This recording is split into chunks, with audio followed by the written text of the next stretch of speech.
Alright, we are live.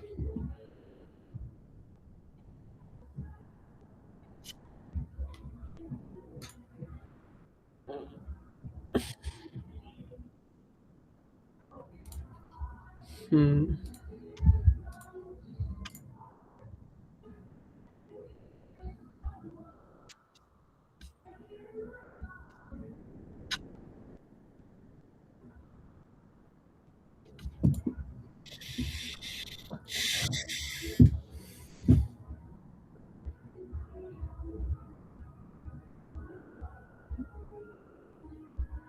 Question 27, P6.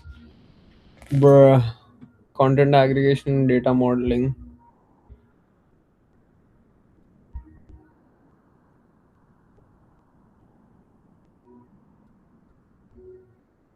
What?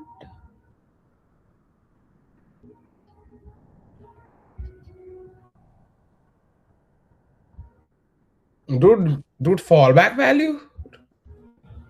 Time sample? How could you go with the fallback value in time sample? Because the time sample was 0. Wait, There. I'll show you what question it is. Okay. First, look at the fucking question. Oh, yeah. Okay, I thought that is the same question. Okay, this is a stage. I think this is the Oh, one that it's saying. okay, A stage stage is starts at timecode 1, but an attribute's first authored time sample is at timecode 60. okay. What value does the attribute resolve to when queried at timecode 1? So I thought because this is a float 3 XOM OP 1.5, 1.5, 1.5. That is one of the attribute for that cube, right? And then you have time samples, and then you're gonna update the scale at 60 and 120. So what was the question about? Question was about what value does attribute resolve to when queried at time code 1? I think I know what I did wrong. And you said you went with 1.5, 1.5, 1.5. So Yeah, first, how did 1.5 came over here? Oh, you because said look at you did a this. scale, but there is no offset. Until unless there is no offset, how will you be able to interpolate that? That's my question now. Bro, I don't need to interpolate it. I am just looking at the default value for doing it at time code sample 1 because there is nothing defined over here in the dictionary for time sample 1. Earliest time code. Wait, so I think question 17 could be D as well. Because I know for sure that first earliest time code relates to the first attribute value that we have, right? And that and That would be 2.5. Like yes, this is that would be answered. 2.5, 2.5. But the question did ask us what would be a time code 17. sample one. This is the when a time before the first authored sample is queried, use USD clamps to return the first earliest time sample value here because the time sample exists. They win over the authored default during value resolution at non-default timecode. The default 1.5, 1.5, 1.5 is only returned for get USD dot timecode default. Oh, But wait, I don't know. Let me just put it in. Show me the sample. I'm just gonna put it in perplexity once. Show me the question again. wait, I have this open.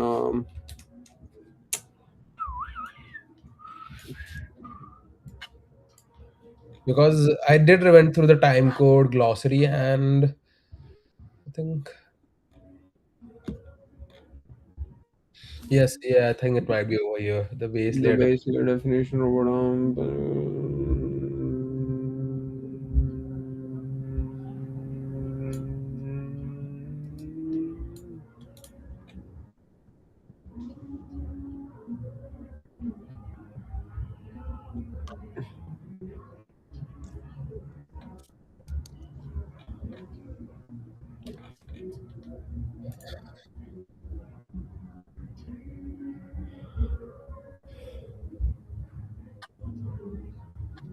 Oh, here it is. Get USD dot timecode value. Timecode earliest time returns the first time sampled value if the time before the first sample Oh, if a time is before the queried. first sample is queried. USD also So returns the the first sampled value. value. Mm. I'll remember this now. Hmm. Mm-hmm.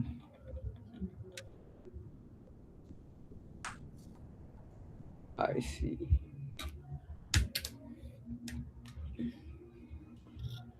Oh, the 18 you missed.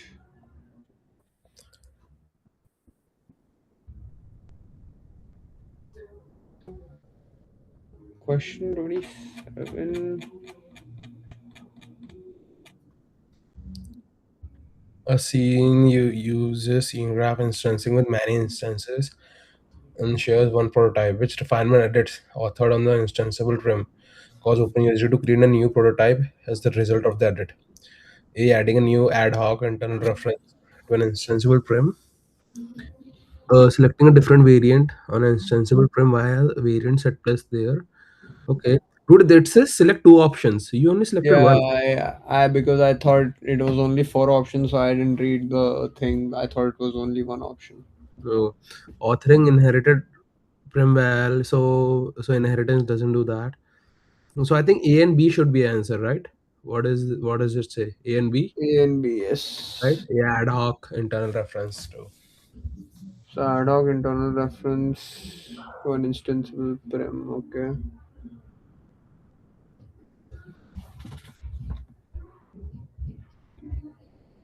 Oh, it's gonna generate a fresh focus practice set on two weak domains as well. Wow. I can do this later. Get prim stack, get property stack.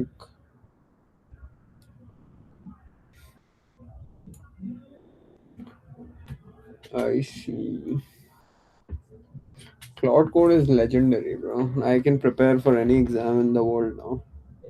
AI is legendary. Yeah. All right, let's focus on the glossary and data exchange first. Let's complete the glossary. We did tell prim and property, I guess. Mhm. Mm-hmm.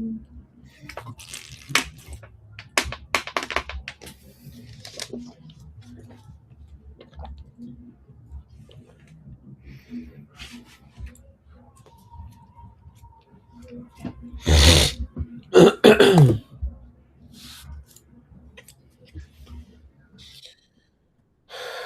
Mhm.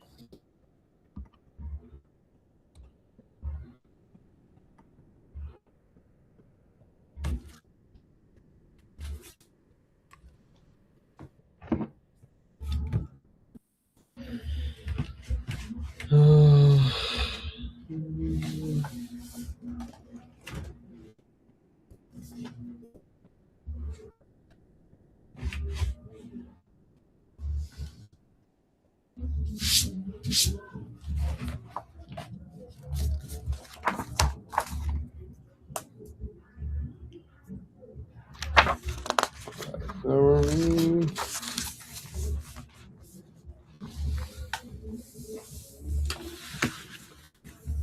properties. We were at property, right? We did primware, and I think from property onwards we are left. And how many of them are there? S, T, and V. It's not a lot. Okay, property. Properties are namespace objects that contain the actual data in USD, either as attribute or relationships. Or namespace objects that contain the actual data in USD. Okay, okay, and also clarification on namespaces. So namespaces over here are material, right? Like inputs and other things that you define with another variable are namespace. So earlier when we saw USD preview surface, USD preview surface can have some Mhm. certain type of input variables that will be like inputs, variability, variance, maybe. So all those things, and then followed by a colon. That is going to be your variable. That is going to be that is not going to be a namespace. Rather, the inputs is going to be a namespace. Variability is going to be a namespace, and if you have variants or primvar, colon, that is going to be a namespace accordingly. So that is one thing that I got cleared out today. I see.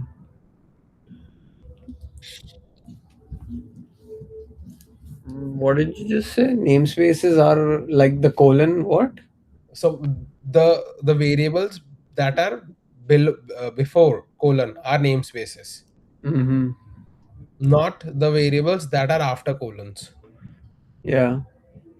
Those are variables. Those are input variables. So how? Mm-hmm. So if you Like want primvars colon st. So st is the variable and primvar is the namespace, namespace. yes, because that Uh, namespace is defining what in what type that variable comes under, like basically grouping. So namespace are mostly used for grouping, right? So do you remember the mm-hmm. example Acme and then sensor and then we Sensor, have yeah. and variables Mm-hmm. over there, the variables, the namespace where Acme and the grouping part, like where you are grouping, will be a namespace, Mm-hmm. because that gives a namespace or a standard group a certain kind of Mm-hmm. uh, string value to that Mm-hmm. variable, that okay, which group does this belong to, right? So over here, material binding, so we know that binding resolves to material group. Primvars Mm-hmm. display color resolves to primvars group. That is the base Mm-hmm. definition. That's why primvars and material over here are the namespace that are called groups, and that and bindings and display color resolves to primvars and material groups accordingly. So Mm-hmm. that's what namespaces are used for basically. I see. Hmm.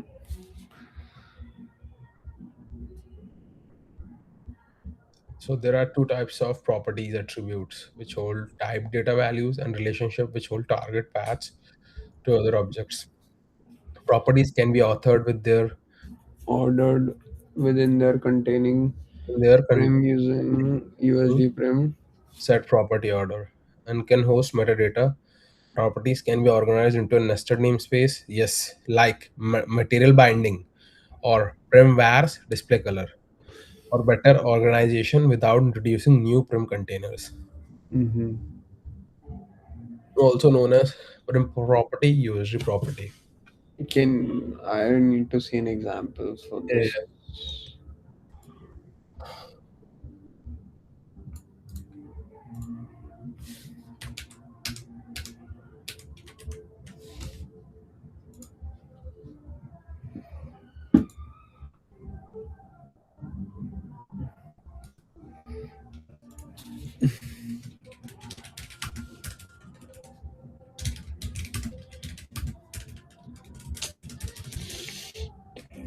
Bro.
Mm-hmm. A USD prim is like a container inside it. A USD prim is like a container inside it. You do not have child prims. You also have properties. Mm-hmm. The NVIDIA trading guide research this data. Properties come into two types: attributes and relationship. USD has two main properties. Attribute and relationship hold type data. Relationship holds paths to other USD objects. Attribute example and attribute store the value. Okay.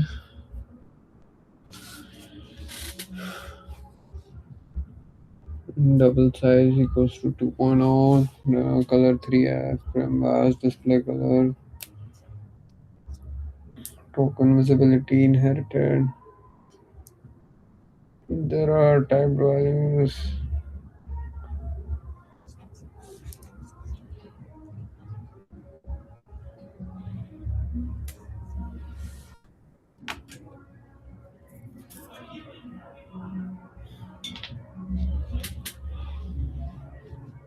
An attribute stores value. Double size 2.0. Okay. But what the fuck is. Yeah, okay. So this part, rel material binding, material colon binding is equal to this. Inside the prim bolt, these are attributes, these are relationships. Why? Properties can have namespace names. Okay, namespace property uses colon in the name. Mm-hmm. Requires colon display color. So this is a namespace. Namespace is the part before the colon. So this is the namespace and this is the property name. This is a property named display color in the primvar's namespace. This is a property named binding in the namespace material.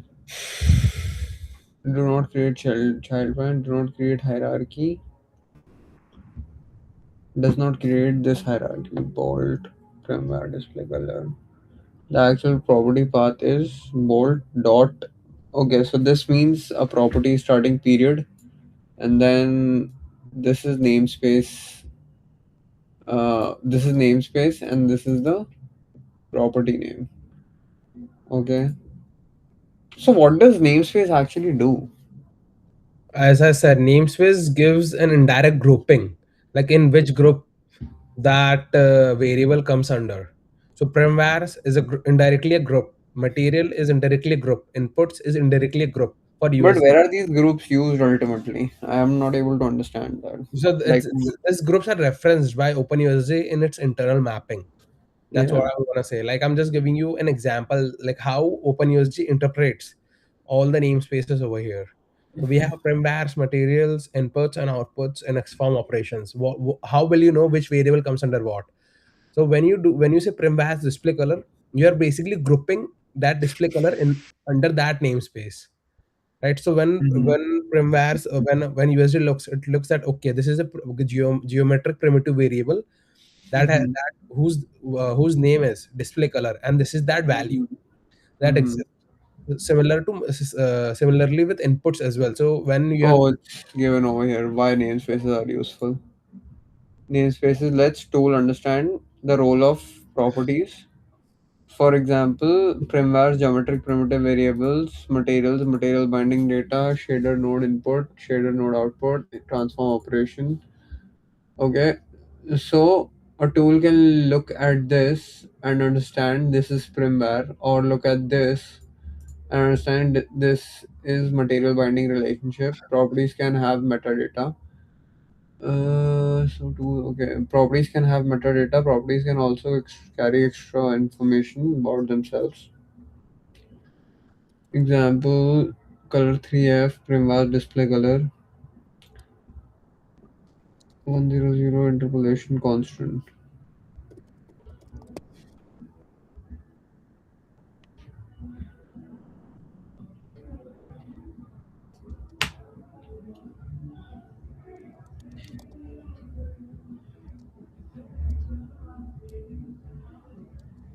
Hmm.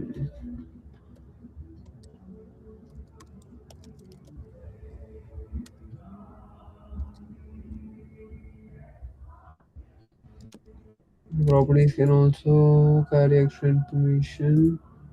Okay, here primar display is an attribute interpolation. It tells you how primar should be interpreted. Binding material is also stronger than dissidence. Here, material binding is the relation of target is looks that pain, the material inside from. Okay, I think I get it.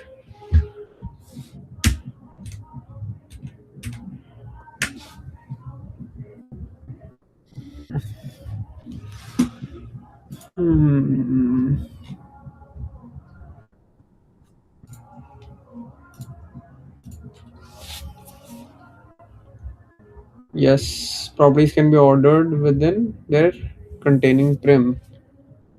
Okay, what was this diagram over here? It's a full visual model.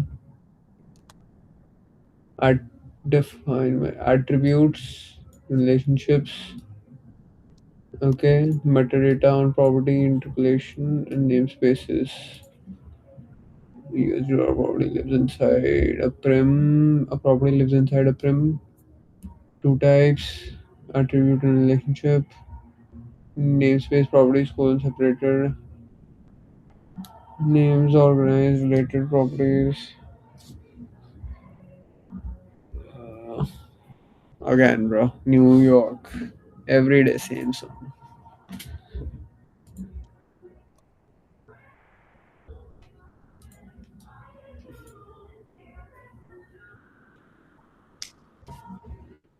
Property and order use different set property order controls the order slash listing of property inside a prim.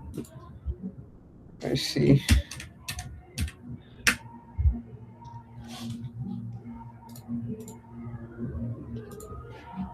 Mm-hmm.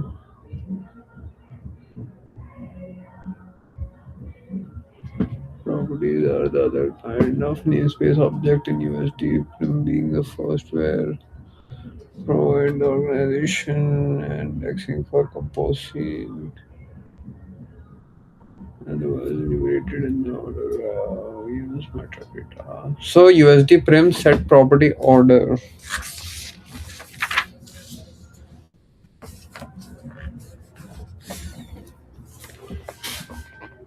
can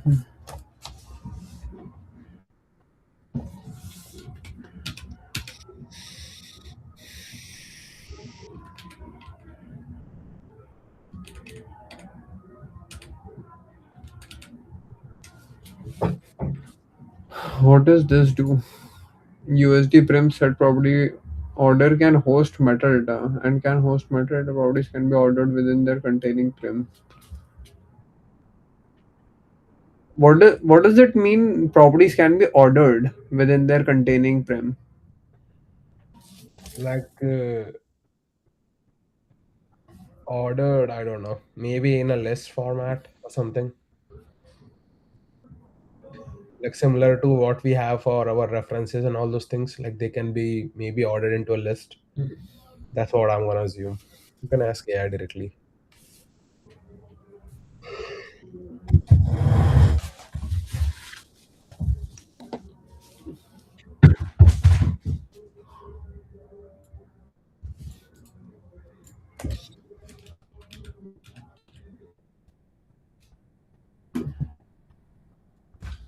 Oh, here it is. Controls the order listing of the properties inside the prim. A prim can contain many properties. USD allows tools to set preferred property order using USD prim set property order or in Python conceptually set property order.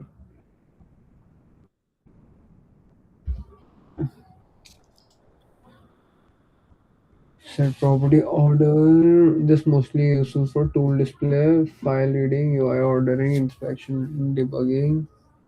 Important. Set property order does not decide the composition strength and does not decide transform math order for transforms. This is separate. Exform order controls the mathematical order of transform of set property order controls how properties are ordered listed on the prim. Hmm. What is it doing? Controls the order listing of properties inside a prim. What does this mean? Orders listing of properties inside a prim. It is the organization you are related is not composition strength. It is only for XFOM. It is not for XFOM math memory.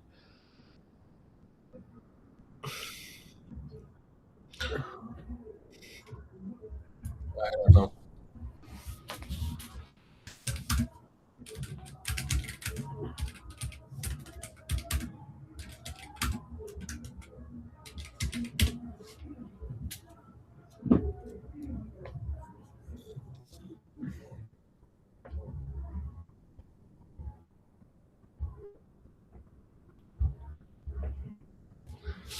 A prim may have many properties, and USD prim dot set property order lets a tool choose there.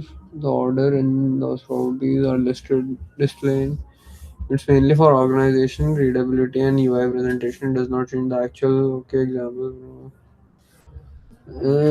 Okay, all those properties on the same prim.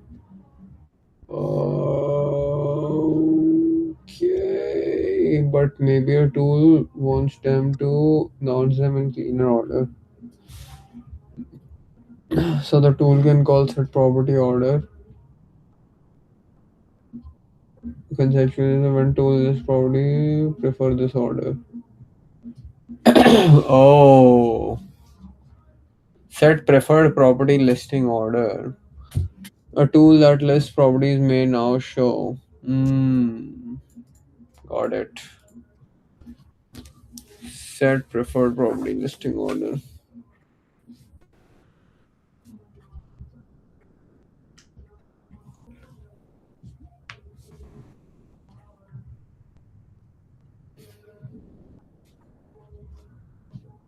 Oh, I say it's just an ordered list, right? That's it. Yes, for the Oh, tool for the that tool. is going to list the properties.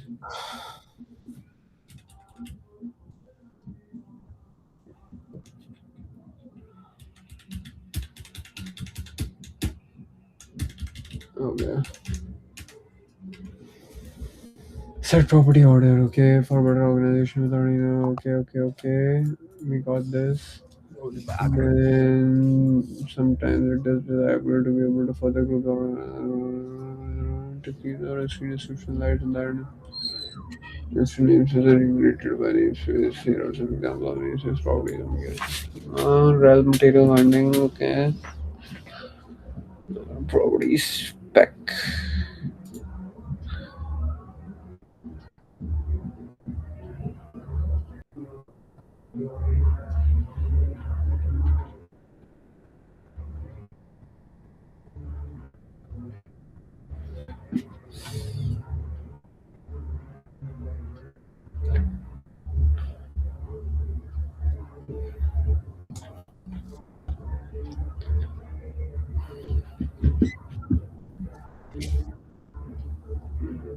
Mm-hmm.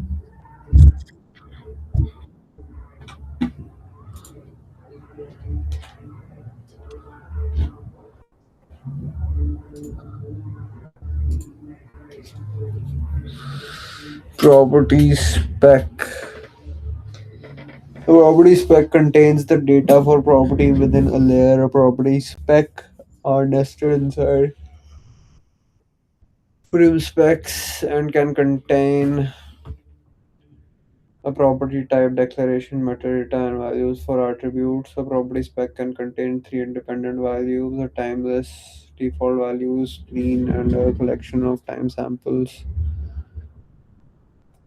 For relationships, a property spec contains the targets as SDF list, OP, SDF path, multiple property specs across layer combined during composition to create the final property values. I don't get it. What? Property spec Mm-hmm. nested inside the prim specs and can contain a properties type, declaration, metadata, and values for attributes. Metadata and values. Specs and meta-return values for attribute. A property spec can contain three independent values: a timeless default value, a splin, and a collection of time samples. For relationships, a property spec contains targets as SDF list operation, SDF path, and multiple property spec across layer combine during composition to create the final property. So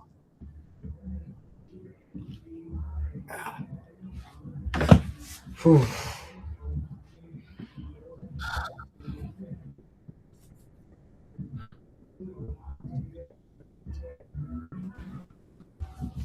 Let me get some pull-ups real quick.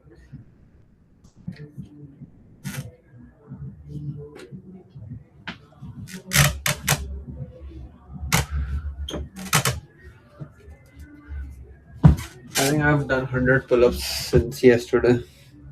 I see. I'm gonna be jacked in a couple of months.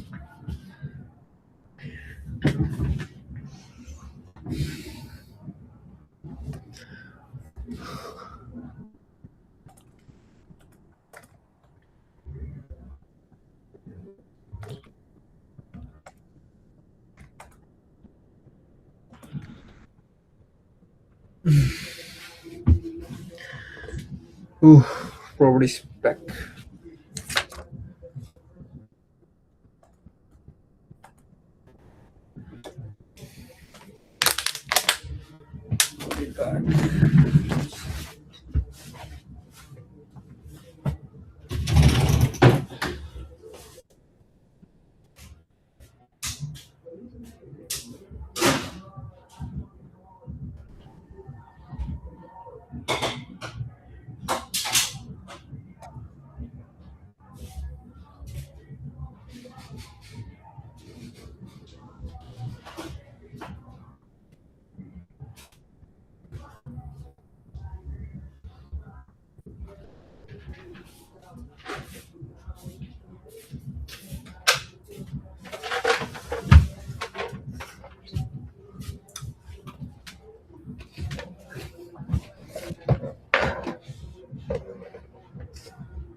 Hmm.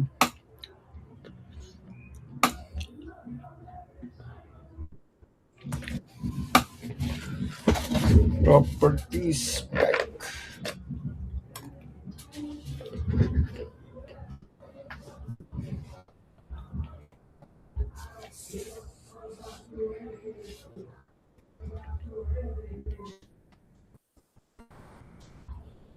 A property spec contains the data for property within a layer. And property specs are nested inside prim specs and can contain a properties type declaration, metadata, and values. For attributes, a property spec can contain three independent values: a timeless default value, a spleen, and a collection of time samples. I don't understand this fucking shit.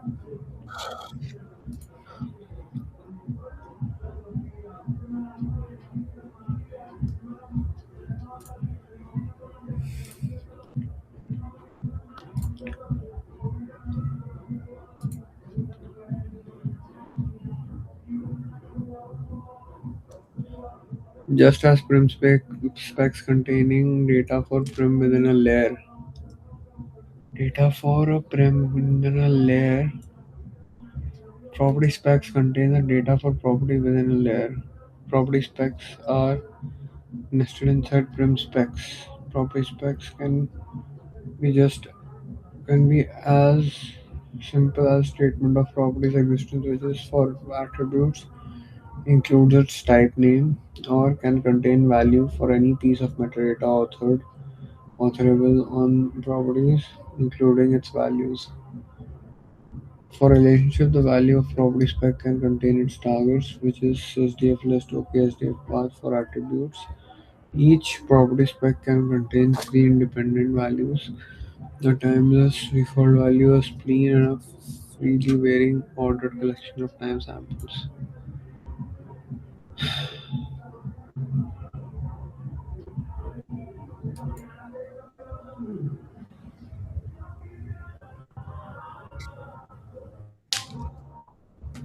Hmm.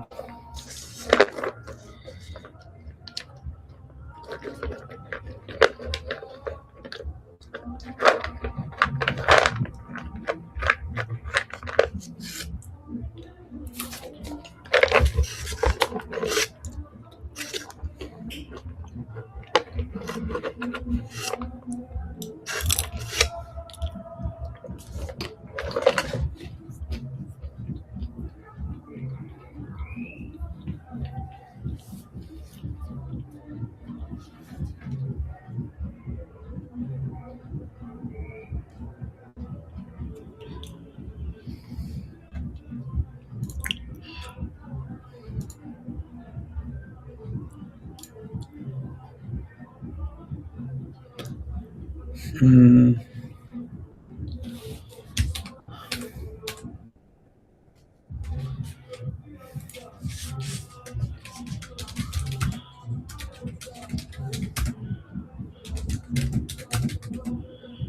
Property spec, and how does it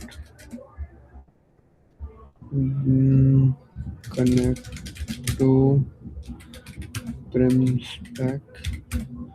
Also, be visual with your explanation.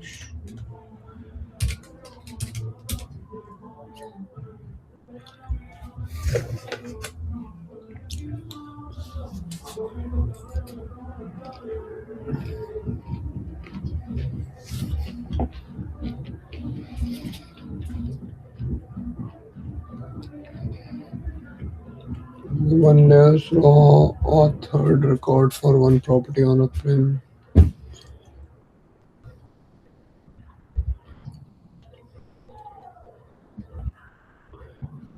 One layer's raw authored record for one property on a prim. I did write something related to this.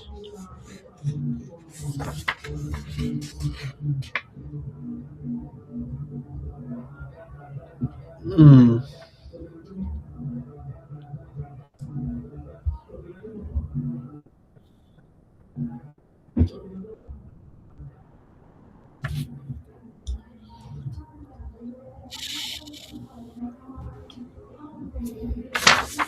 You're doing property spec or property stack? Property spec. So, do you understand what property spec is? Like based on my understanding, it's more of a container that has specific properties related to time values, splen, and value clips, like mostly related to animation, I would say.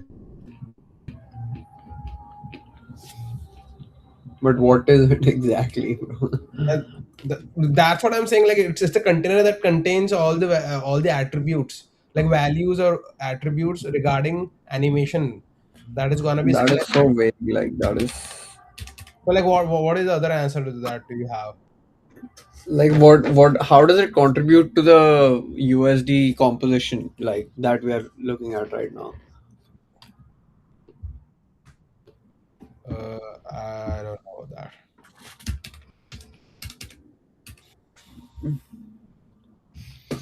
One layer's raw authored record for one property on a prim. One layer's raw authored record for one property on a prim.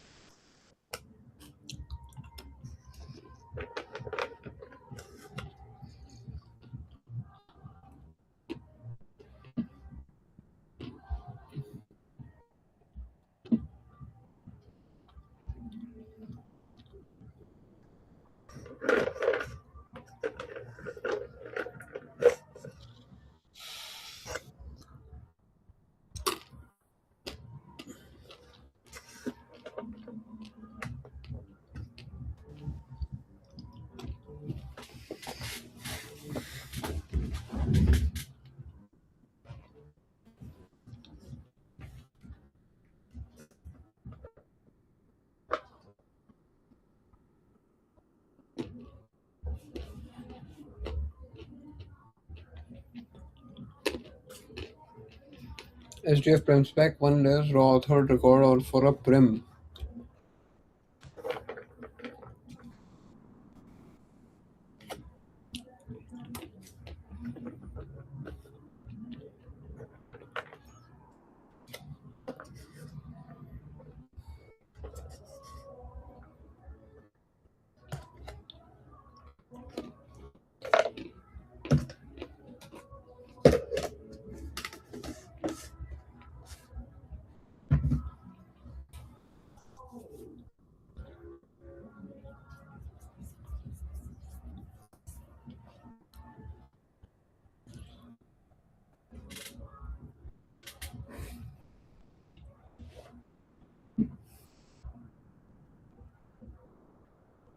Okay, okay, okay.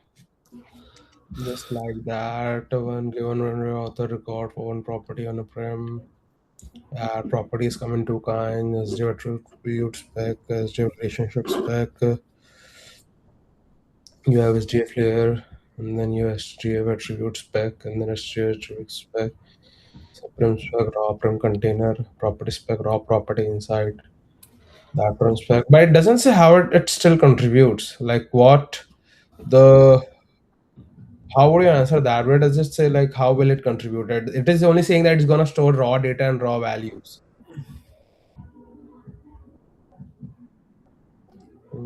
Property one spec is one author, exform translate, child prim, example with multiple layers, raw layer level, compose tables, SDF prim spec, SDF prim, SDF attribute, USG attribute, SDF ratio.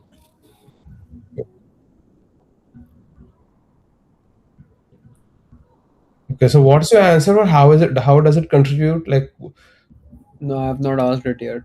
I'm just reading what because it I think said. based on my understanding, as I said earlier, it's like a container that stores all the time samples, animated clip animation values such as time sample animation attribute values, time sample, splints, and what was the third one? I forgot.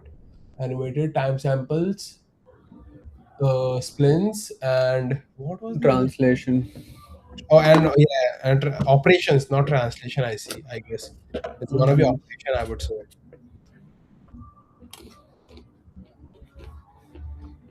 Hmm.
New subscriber.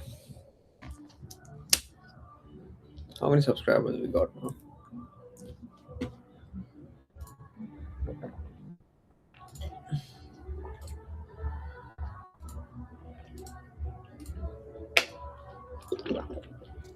Hmm. 91 subscribers, bro. Oh my god. Touching 100 subscribers soon.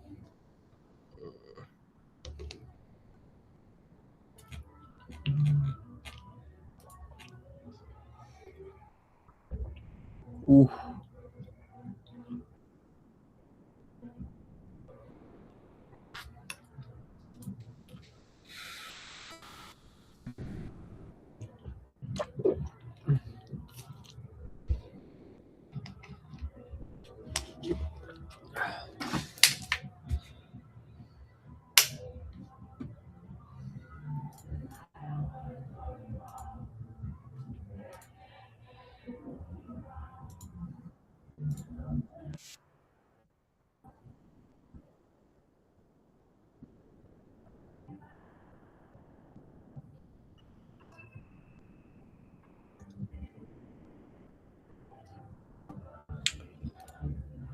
Hmm.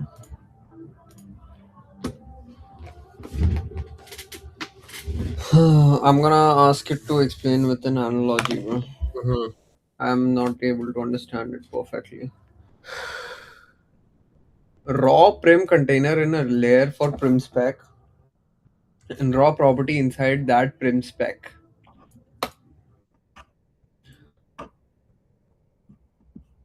SDF layer, SDF prim spec, SDF attribute spec, SDF relationship spec. So model.usda SDF prim spec is world share attribute spec this, attribute spec this, relationship spec this. This creates one prim. Yes, chair. Inside that prim spec are property specs. Inside that prim spec are property specs. Notice the path. Chair is prim path. Chair visibility is property path. And chair material dot binding is property path again. The dot separates the prim path from the property name. Attribute spec versus relationship spec. A property spec can represent either a property attribute or a relationship attribute spec. Type data. Yes, like this. This means property spec type SDF attribute spec. Property spec type property name xform op translate and value type double three authored value 100. So this is okay. No,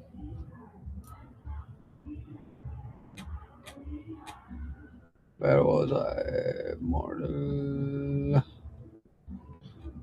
I was finally able to understand what the fuck. Okay. Okay, visual SDF prim spec chair SDF attribute spec. Okay, type value. Okay. Now relationships. A relationship spec stores target paths.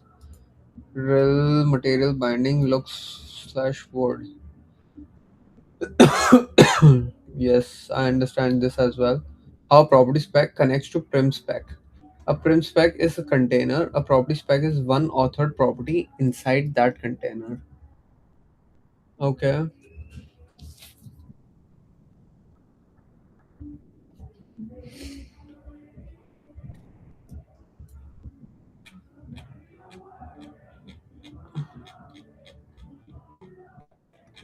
Name, spec, relationship spec. Spec Hmm. type. I think it's like more of a spec type, SDF relationship, and what was the other one? Operations. And then a prim spec is the container. A property spec is one authored property inside that container. So SDF prim spec. Prim path is chair type X form. Property specs would be okay. So property spec is the attributes or relationships on a prim, basically. So prim spec contains property specs. Property specs do not exist floating alone. They belong to prim spec inside an SDF layer. How this connects to composed USD objects. Oh, here it is. This is a low level and a high level version of the same idea. Low level layer data, SDF prim spec, SDF attribute spec, SDF relationship spec.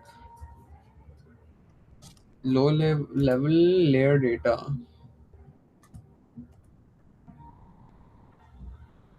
These are raw authored specs inside layers. These are raw authored specs inside layers.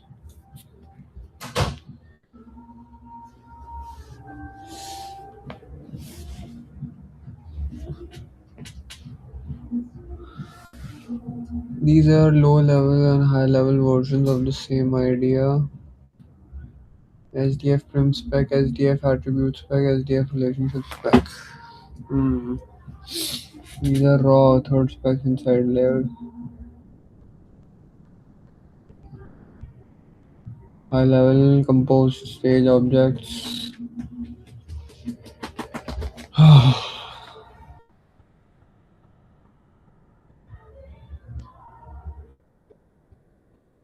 What does this mean? Low level layer data, and then they have mentioned SDF prim spec, attribute spec, and relationship spec. And these are raw authored specs inside layers. These are raw authored specs inside layers. High level composed objects, USD prim, attribute, and relationship. These are final composed objects you work with on USD stage. So visual is this SDF prim spec, USD prim. Okay. SDF specs, what one layer authored? USD objects final composed value. Mhm. Multiple layers. Example with multiple layers. Oh, now I get it. I understand this. Now I get it. Mm-hmm. Suppose two layers contribute to the same property. So over here, def x form chair, double x form op translate 000. This has SDF prim spec model USDA slash chair. Okay, so the prim spec over here is x form op translate, and this has SDF prim spec. SDF prim spec is model.usda Yeah. chair. That is prim spec. SDF attribute spec. That is property spec. This is property spec over here. So attribute spec. And then short.usd has an override for chair with this translate. So this has SDF prim spec again as short.usd slash chair, but attribute spec over here is different. So this is like a property spec. Now USD composes them. So now the strongest short.usd slash chair. So this is the property prim spec. Oh, so this is the property stack for OP translate. So strongest. So this is the layer, and this is the property, and this is the value. So this is the property stack for chair, and this is strongest, this is weakest. Okay, final composed value would be this, correct? Because stronger property spec wins, correct? Prim stack versus property stack. This is the clean connection. Prim stack shows all contributing prim specs. Oh, prim spec. Uh, oh, sorry, prim stack. Fuck, bro, this is so confusing. Property spec, property stack, prim spec, prim stack. Spec is more of a data type thing, I guess. And prim stack shows all the contributing prim specs. Prim specs. Contributing prim specs. Prim specs are for individual prims, whereas property stack is for a group of Mhm. prims.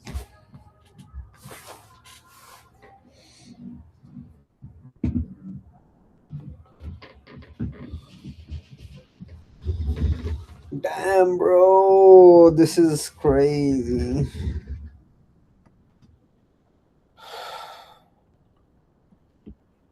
This is worth making a video on. Mm-hmm. The confusion. Prim, property, property, prim, spec, stack, stack, stack. I see. It's crazy. What the fuck just happened? Four people were watching our stream in like immediately for some reason. I think YouTube algorithm showed our stream somewhere, and But if someone searches OpenUSD, you might pop up, but still not that I would say promptly. But I was searching it on yeah. offices like OpenUSD, and I was even searching for Shaurya Tiwari. I was not able to Mhm. find it for a while, and then I had to But go for through some other reason, whenever I search it because on, it's because it's on your system, right? Search it. Don't search it on incognito. Search it like in your friend's thing. If you even search it on incognito, bro, this is your network share the same data traffic. I don't think that should be the case. But dude, that is the case. Yeah, but we are not. Yeah, it's not. Even search for Shaurya Tiwari. Let's see. I think Shaurya Tiwari should pop up at least. Oh, this is here. It is. Here's our stream. Uh,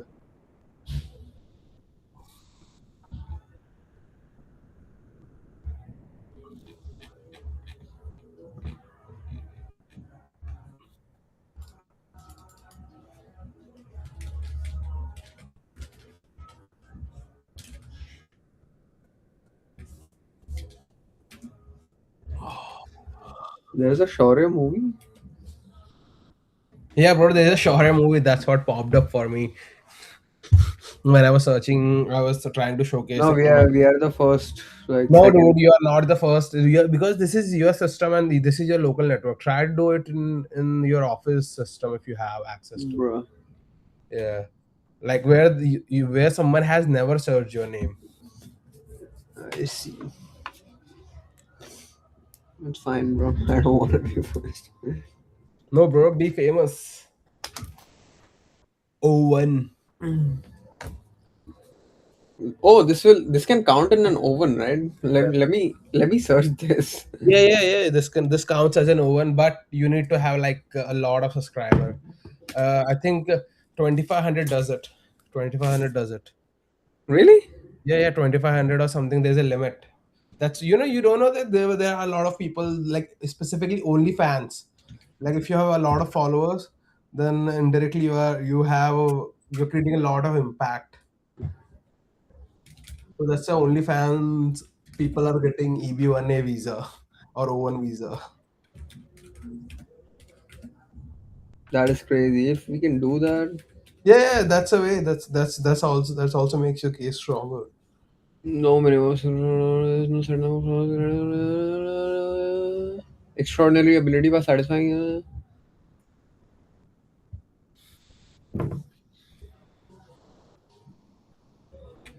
I can look into this later. There is no set of Like if followers. if we get like But it definitely does. It definitely does count. I'm gonna say that it definitely does count. Like it mm, could be one off. So because when you're trying to file a petition, they usually ask mm, what makes you eligible for this visa. So mm-hmm, in the stack, you can masters in computer science, and then you have a specific role and blah blah blah, and then you can also put you have subscribers, and you're contributing to society mm-hmm, in that manner. And if you do tutorials, oh, then definitely you can. mm-hmm. Tutorials are the key. Soon, brother, soon. Cool. Let me consult with a lawyer now. Like Yeah, I'm thinking of doing it with lawyer then, do it, brother. and then maybe Do it.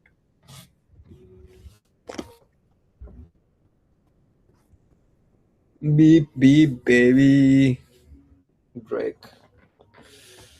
Oh my god, bro! I'm fucking tired of property spec and property stack.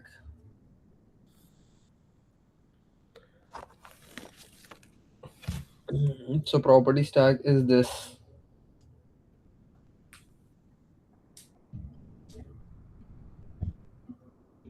summer compare Prim stack versus property stack.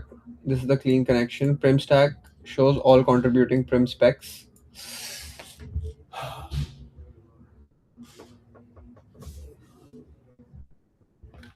Oh,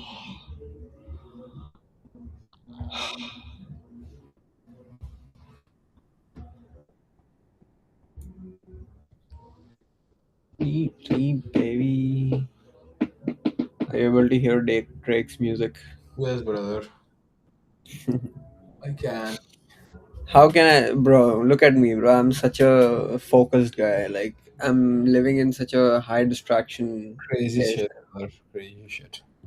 I'm still fucking logged in on my price. Crazy shit.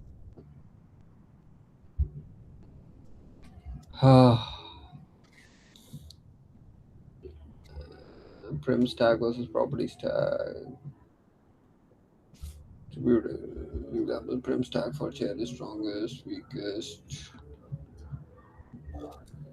So this is the prim stack short, okay, and property stack is this weak, strongest. Okay, now I understand properly. Okay. Mm-hmm. So property stack is all the properties that are contributing to a attribute for an attribute on a prim, and prim spec is all the layers contributing for opinions for a prim. So that is prim spec, and the first one was property stack, a prim stack, and then uh, property stack, and then prim spec is the value of The each. prim will have. Yeah, the prim will have because of a Usually, layer.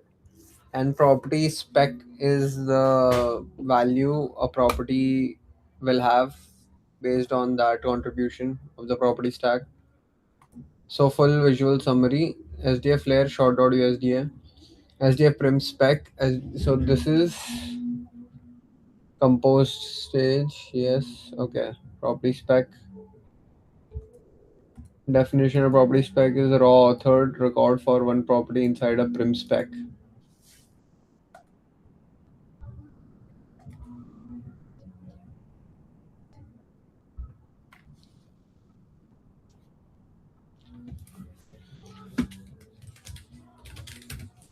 Now create a clean note taking worth diagram connecting all crop trim spec trim stack property spec property stack so that I can remember each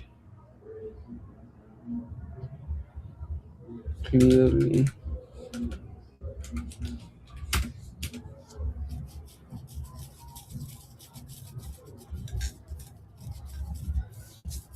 Hmm. I'm thinking of getting clean shaved. Do it, brother. I'm getting irritated with the beard for some reason. It's like Baird might be watching this stream. That's why he left, bro. He left your team. You were getting irritated. beard. He's partying, bro. He's partying like crazy. Where is he? Is he going to watch the FIFA? I don't know. I don't think he's a big World Cup fan or soccer fan. Oh, well, I was He's going to ask you, do Denver? We should book those passes, what passes? bro. Skiing pass. Snowboarding. Yes, skiing, snowboarding. Brother, let me first come back from India. I'll see Dude, after that. no, the thing is, dude, you're going to India later, but I'm just saying, get the passes. What was the pass name? I know what you're saying. You Icon, showed icon it to me. passes, dude. They are not like for sale all year. Usually, they are only on sale when specifically summer. Like last time when we're trying to take a look over there, it's gonna cost you the same even if you try to get Mhm. some kind of classes or something. But the thing is, I don't know if I'll be able to go snowboarding this year. Oh, what? Bro, December. It's probably in December, and I don't know if I'll be able to take off in December because I won't have any vacation left because I'm going to be there. Oh, you can do remote, right? Bro, I can't do remote like that. Bro, if your manager can, then I mean, I can. I'll see, bro. Like, I can't promise anything right now. That's because what the I'll thing is, say. you have to. Otherwise, it's gonna be like costly. That's what I'm saying. Because I'm planning to like book tickets for Colorado from Southwest. Or it's gonna be cheap, like $200 or something like that. Hmm. Because I know if I ask someone else, they're like, "Oh, It's cold. yeah, it's not cold, but it's like okay, I No, but don't." I definitely want to go snowboarding, but I don't know. Because the thing is, I don't want to I want spend to first. money anywhere else. Because that's my Yeah. only goal Hmm. for this year. That I will learn and I will make some crazy ass videos. I will get a GoPro. That is my goal for this year. I see. Fuck everyone. Yeah, bro. Maybe. I definitely want to go snowboarding. No Yeah, doubt about that, but. yeah.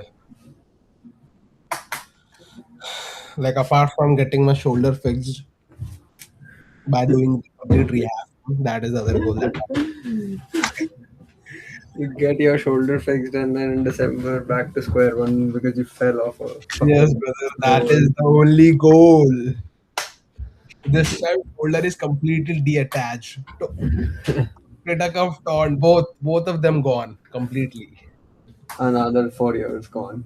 Yes, that's how But I Michael Schumacher went into coma because yeah, of skiing.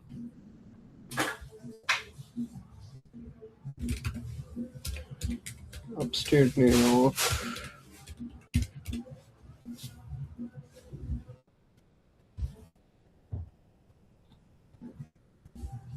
Because I was Mid January. We can go mid January through late March. That's the best. Like, I've heard about this Catskill thing. yeah, okay. Yeah, we can do that as well, bro. But my vacations are start from 20. That's why I just want to use my vacations. But yeah, but I won't mind. Like I won't mind coming for a week. Bro, because what you can do is you can come to New York, Oh yeah, and yeah. then That would also sound great. Then we I will could only go take to a car Colorado. and I will only go to Colorado in December though. yeah. If I have money left, if I have money left after a Yeah. shoulder rehab and spending, because you know how US healthcare is. Catskill? Yeah, Oh, you're looking at this the is the photo place. now. This is the Oh, place, bro. It's really beautiful. I've heard about it. oh, I wanna go here. mm. All right.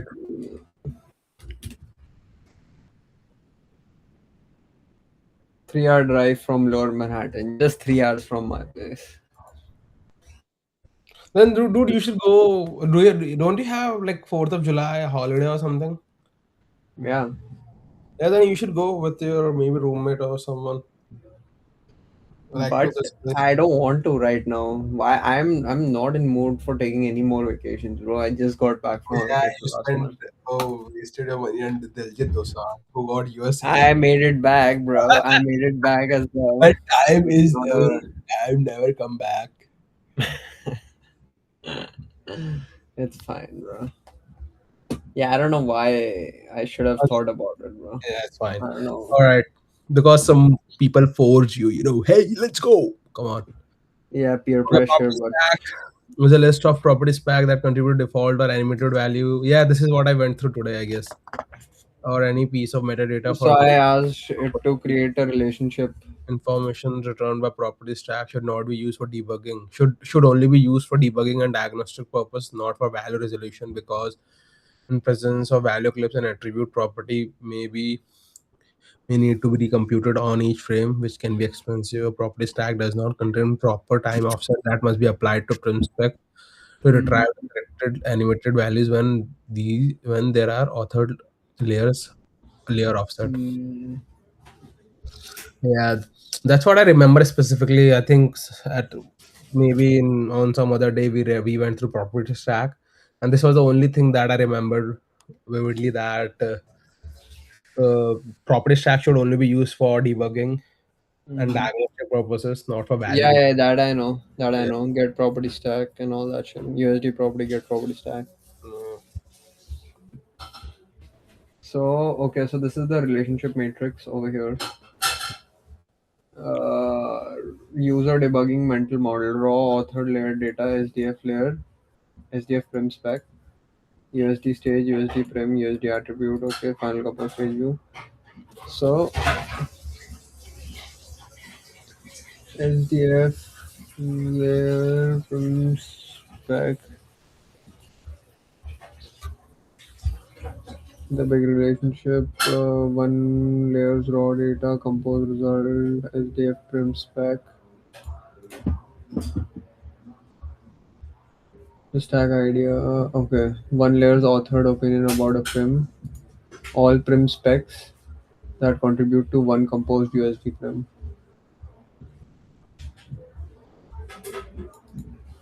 One layer's authored opinion about a one property. All property specs that contribute to one composed USD attribute or USD relationship. I see visual diagram. Composed stage, USD prim, final composed prim, built from prim stack, strongest, weakest. Now zoom into one property, USD attribute hold. Uh-huh. Built from property stack, how they connect. Inside layer, property spec, property stack, property spec. So remember, prim spec contains property specs, prim stack contains prim specs.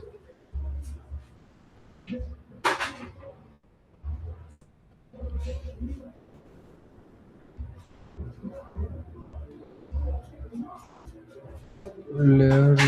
What is this? Prim spec contains property specs, right? Prim spec contains property specs, like they are like nested.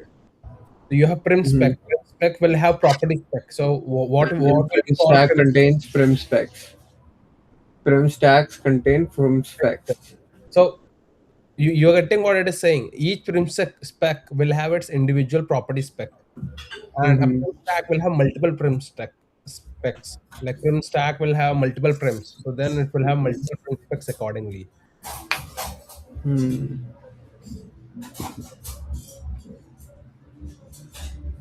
The cleanest memory diagram.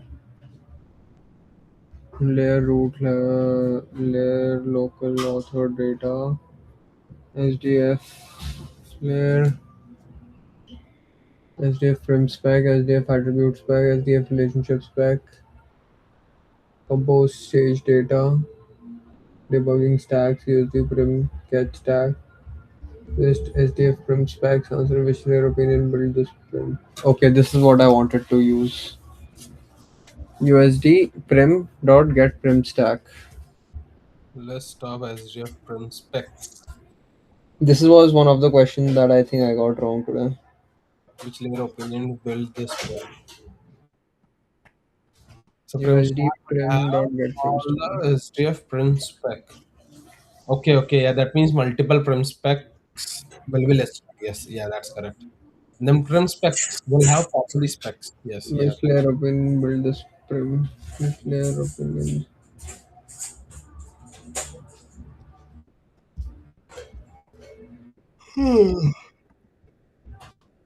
Opinion build this prim.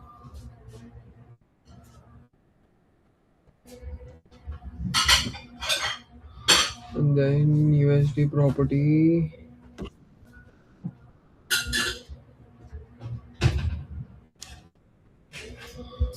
dot get property stack.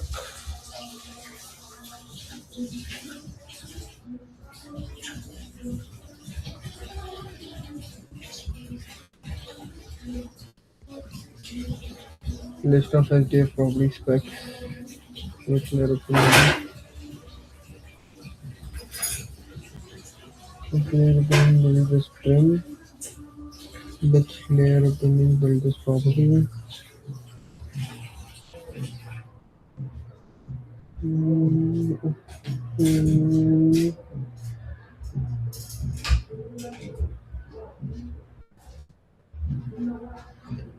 property.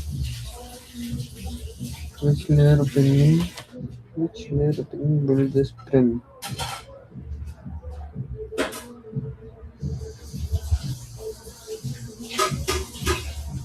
Hmm. Let me see what question I got wrong today.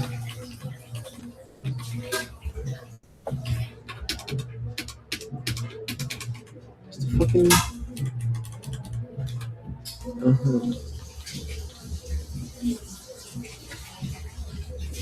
question 35, 36. I think this one was wrong. While debugging a prim, you want to list prim specs contributing to a prim's metadata. USD prim get prim stack.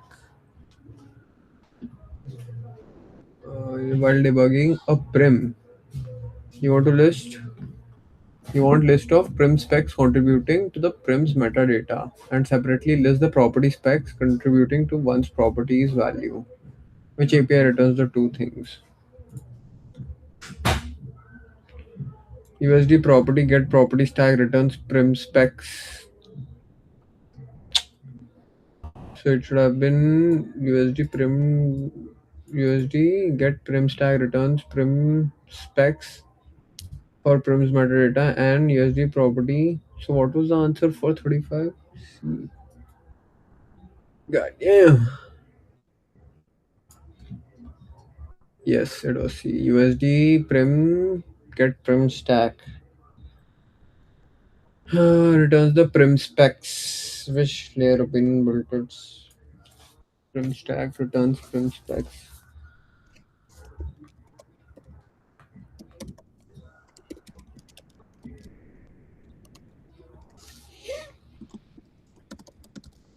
Property specs.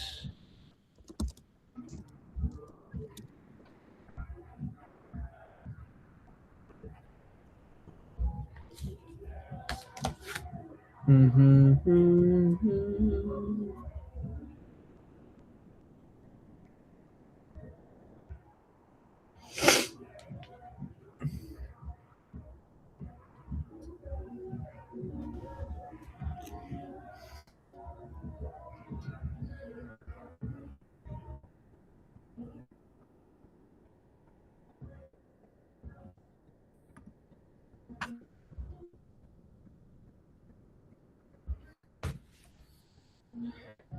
I see.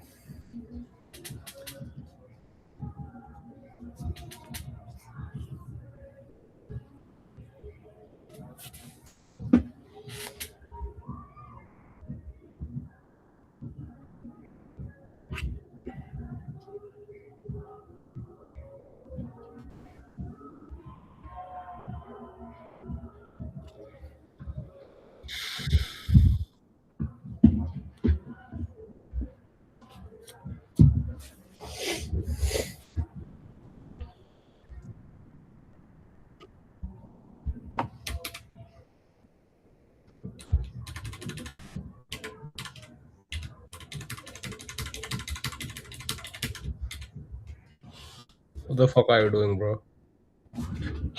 I was just okay, and then question 36 was also wrong. So what was the question 36? Thing it was when debugging via composed prim or a property has unexpected value. When debugging via composed prim or property has an unexpected value, which statements what prim stack and property stack are correct. So what was the answer? 36. Mine was B and C, and the answer was C and E. Okay. Get prim stack returns the ordered list. C and E, right? Okay, it's 36. Okay, so this was C and E. Get okay. So I said USD property. Your property stack should only be used for debugging. Yes. When debugging why a composed prim or property has an unexpected value, which statement should prim stack and property stack are correct. The property stack always contains the correct time offset. I Okay. think Oh, now I property know. Okay. property stack will never have, as I remember, property stack will never have any time offset or anything. Mm-hmm. Right? I think Okay. something else has this thing. I do not remember. Prim spec. Wait, Mhm. we just read No, it. no, no, no. I know. I get it. USD Layer returns prim order get. list of prints back across the Yes. layer Now I net. get it. But wait, what does prim prim specs have time offsets, right? Prim specs have time offset, not property stacks. Yes, prim There is. specs have time offsets. I don't Yes. think it is mentioned anywhere that No, no, it. not in this. What this thing? The thing that I said right now. Yeah. Where is it mentioned Dude, that? go back. Yeah, yeah, go back. Yeah. Go Mm-hmm. go into the Learn OpenUSD over here. Yeah. Uh, go up. Wait, dude, we just read it and we had a complete discussion regarding. Oh no, no, it's property spec. Property spec. But wait, why then why was B wrong for? See, it says over here a nested inside prim spec and can contain property type declaration metadata and values for attribute. A property spec can contain three Wait, independent wait. values. Property. A property spec contains the data for a property within a layer. Property spec are nested inside prim specs and Yes. can contain a properties type declaration, metadata, and values. For attribute, a property spec can contain three independent values: timeless default value, a spleen, and a collection of time samples. For attribute, a property spec can contain three independent values. Okay, So yeah, it says right over here, timeless but the default. option is the property stack always contains correct time offset Oh, for animated offsets. Oh no, values. offsets. It won't have offsets. Offsets, I think. Correct time offset for animated values even when layer offsets are present. I think it should not have offsets because offsets are computed when we have value resolution. Resolution.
Hmm.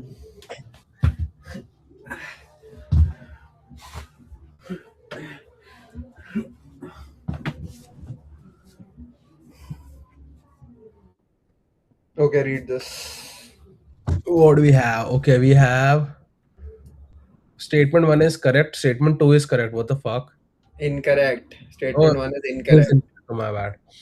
Property stack where the author property opinions came from. It does not automatically give you the character stage time mapping. Attribute, okay, property stack where author property opinion came from. It does not automatically give you the character stage timing. Attribute spec one author property opinion. It can store default value, split value. The property stack always contains the correct time offset for animated values. This is incorrect. USD property stack gives you the contributing property specs. Those raw values are raw authored opinions. Yes, that's why, because they are raw authored opinions from layers. That is basically fallback values, I would say, or default values. So if those layers came through references, payloads, or sublayers with layer offsets. The raw time sample keys in those specs are still in the contributing layer's local time space. What example do we have over here? Animation.usd, actor Bob, time sample T0 value and T10. Now short references it with a layer offset. Blah blah blah. Actor references anime with offset 100. Go down. Conceptually, the stage user sees slash crowd actor Bob final stage time samples t equal to 100 value equal to 1 t equal to 10 110 value equal to 5. But if you inspect the raw property from property spec, you might still see t equal to 0 and t equal to 10. Yes, yes, this is what it was saying right on there. Hmm.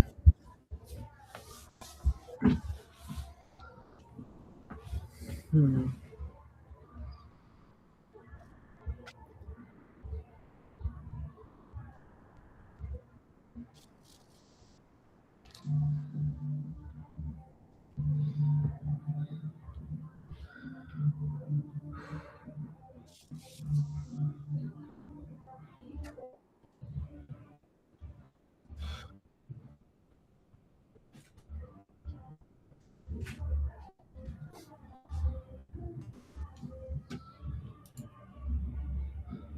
What have you done to your camera, bro?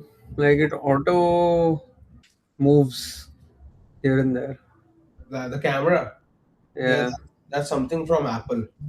Yeah. What setting is that? I can also do that. Uh, I think I don't know. Go into FaceTime, and there is an option. Go to FaceTime or camera. Let me see. FaceTime. I will do it later. I'll be. Focus. Camera. Damn, Samay Raina's video got 17 million views Dude, already. you know why? Because of that Trump act. Uh, Dude, crazy act. I'm saying. Like I thought this is that the whole clip is gonna be bullshit, but that act is like a gem, I would say. yeah, it's pretty good. Yeah, it's like badass. Like that guy has skilled, and that guy had so much confidence that he came and said, they have to like rate or yourself like what will be the rating, Mm-hmm. and he was like 10. Mm-hmm. He had already mentioned it's gonna be 10, Mm-hmm. and he won Nice. because every other judge apart from one gave 9. Everyone gave 10 apart from one who gave him like 9.5. The What was total. that? Alia? No, not Alia, the other girl. Mm-hmm. Sharabi, or I don't know what's her name. Mm-hmm. Nice. Like that was crazy ass thing. But what will he do with that one skill? Like, is he gonna make his career around it now? For what? Like acting and shit. Who the who? Samarena? No, that guy. I don't know. I don't know, bro. People need only one opportunity to get famous. Like he might get some brand brand deals or something like that. Because in India, that's what people get when you are pretty famous. Alexa, closet light on.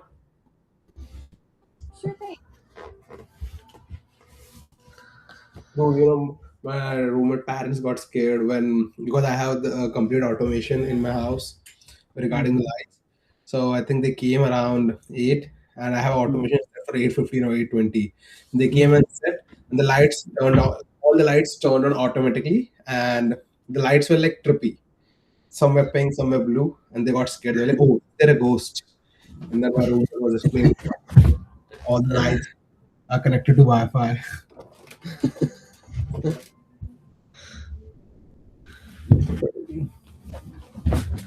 Okay, so what did you understand over here with that statement? Okay, with that statement, basically, when we use get property stack or any function of that family, we will get the raw attribute values that was stored earlier. So if you take a look at the first example, t equal to 0, t equal to 10, Mm-hmm. over here, so the value is going to be 1 and value is going to be 5, right? Okay, wait. Property stack where the authored property opinion came from. Yes, it does not automatically give you the correct stage time mapping. Attribute spec. One authored property opinion. It can store default values, spleen value, and time samples as separate authored value sources.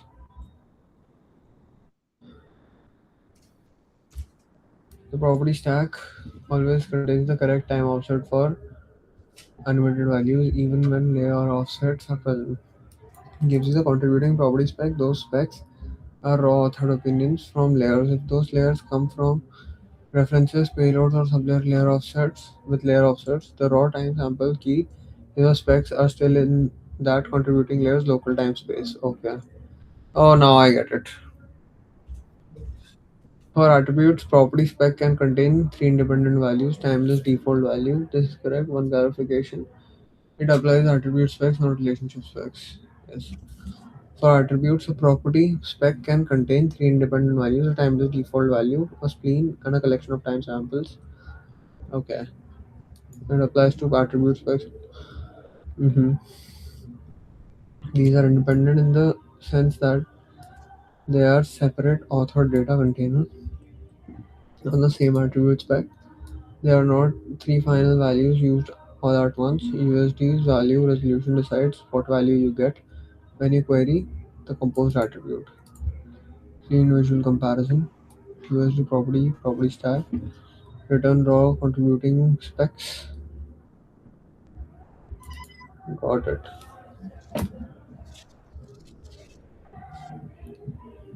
Corrected time offsets. Okay. Got it.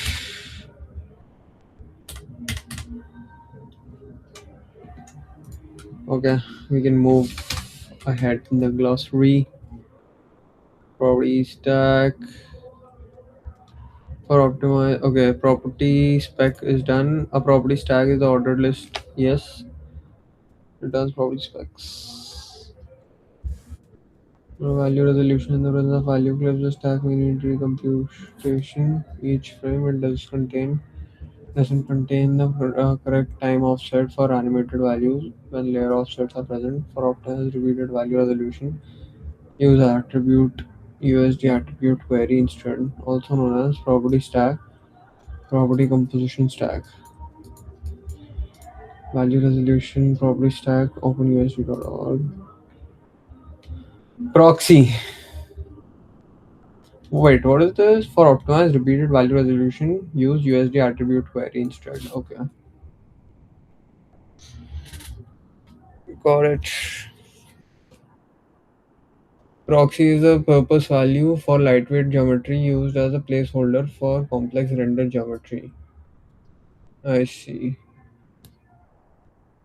So this So is was one of the question, is the right? For purpose render and for, proxy. yeah, yeah, for live is the purpose value for lightweight geometry user placeholder. Well, USD geom proxy is one of the possible purpose values a prim can have paired with a corresponding render prim. The proxy provides lightweight G prim that are G prims are geometric prims, yes. Or geom prims, geometric primitives that are cheap to load and draw, giving a preview of what the full render geometry will look like using proxy purpose rather than variant sets for LOD allows both proxy and render geometry to be present simultaneously so you can quickly inspect the lightweight versions while maintaining access to full quality data, also known as proxy purpose level of detail. Both proxy and render geometry to be present simultaneously, so you can quickly inspect lightweight version and maintain access to wide data. Okay, all in all, proxy act Let as me read this one as well. Proxy is purpose value for lightweight geometry used as placeholder for complex render geometry. In USD Geom, proxy is one of the possible purpose values a prim can have paired with a corresponding render prim. Okay. In USD Geom, proxy is one of the possible purpose values a prim can have paired with the corresponding render prim. The proxy provides lightweight G prims that are cheap to load and draw, giving a preview of what the full render geometry will look like. Using proxy purpose rather than variant sets for LOD allows both proxy and render geometry to be present simultaneously. This can be a question, I think. And they can ask why do we use proxy instead of variant set LOD equal to low? for loading lightweight geometry. Yeah. So using proxy purpose rather than variant sets for LOD allows both proxy and render geometry to be present simultaneously so you can quickly inspect lightweight versions while maintaining access to full quality data. Mm-hmm. I don't exactly understand why this Like is, but avoid complex rendering.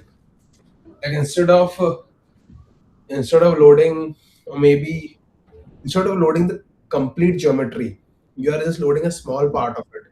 And proxy basically optimizes it into the background somehow. I would just say, okay, so here's the answer. We'll read this. Proxy is a highly overloaded term in computer graphics, but so were all the alternatives we considered for the same concept in USD. Proxy is one of the possible purpose values a prim can possess in the USD geom schema. When we talk about a proxy for a model or part of a model, we mean a prim that may have a subtree that has purpose proxy and is paired with a prim whose purpose is render. For a model part of a model, we mean a prim that may have a subtree that has purpose proxy and is paired with a prim whose purpose is render. Is paired with a prim whose purpose is render. The idea behind this pairing is that proxy provides a set of G. The idea behind is that proxy provides a set of G prims that are lightweight to read and draw and provide an idea of what the full render geometry will look like at much cheaper cost. Like a blueprint, I would say. Okay, why not use a level of detail of still in variant set rather than creating special different kind of visibility setting? The answer is twofold. Most clients of USD in our pipeline place a high value on bringing up a complex scene for inspection and introspection as quickly as possible, but they also require access to the actual data that will be used for rendering at all times. I don't understand this. Most clients of the USD in a pipeline place a high value on bringing a complex scene for inspection and introspection as quickly as possible, but they also require access to the actual data that will be used for render at all times. I see.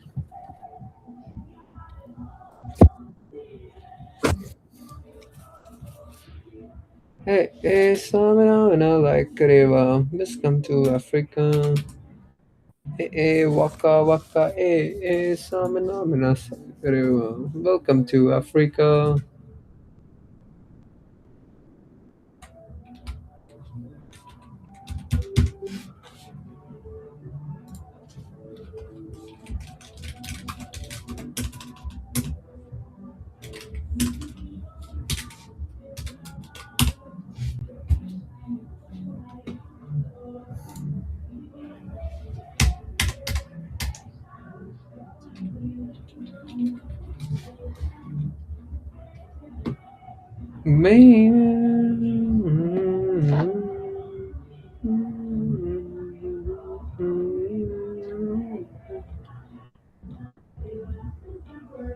It's fun for Africa. Samina, Kareva. This one's for Africa. Hey, hey, waka waka, hey, hey, Samina.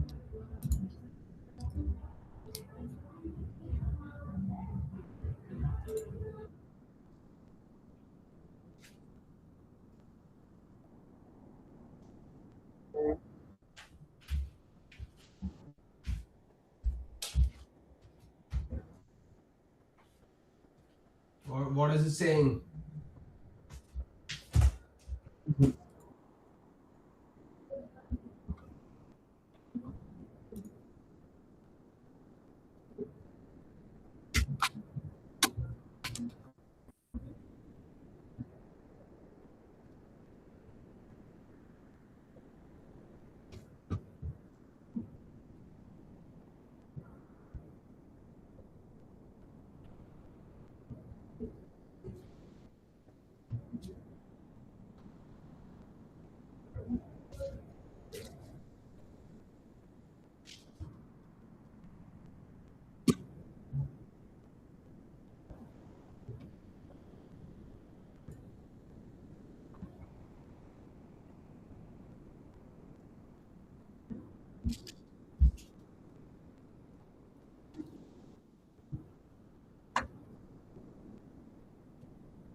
Hmm.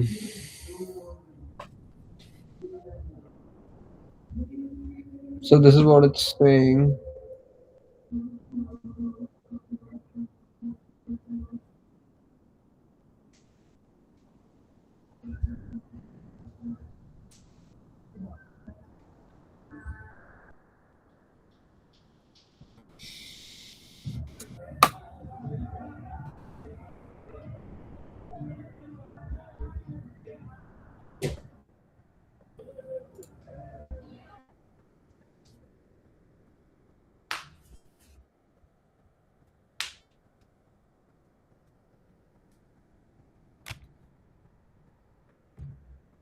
Okay. The passage is explaining why USD has purpose tokens like render and proxy and guide. Oh, this is the purpose proxy. Okay. So you want to read about purpose issue after proxy. Mm-hmm. Therefore, a variant set is not very attractive option for solving this display problem because in order to draw the lightweight geometry, we would have removed the possibility of inspecting render quality data. We would have removed the possibility of inspecting render quality data because only one variant of it Can will we be compose? composed of at any given time. There's a possibility of inspecting the render quality data. There's only one variant of one variant set can be composed at the given time for a particular frame of space. And it's fairly lightweight operation to instruct the render taking all the proxy some render geometry from that is required. Hmm.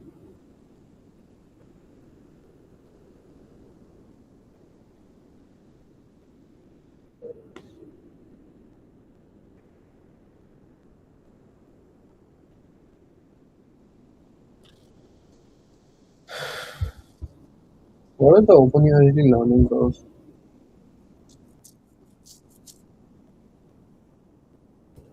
Akka wakka, dude, my battery is going through like crazy. Oh, Comet is using shit ton of. I think because of the FaceTime.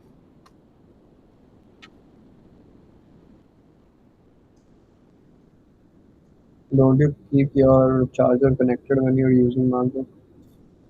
I usually do when I'm at my system. Right now, I'm in my room, so I would have to just hook it up right now. And we will do it. We will. Dude, this is like big ass charger you get with. I know, I have the same one. Like, dude, I think this is much bigger than yours as well. Like, this is like 240 watt or something. Because Yeah, but anyways, I got a cheaper brick. I do not use this that often though. It has been so long I have used this cable. The MagSafe one.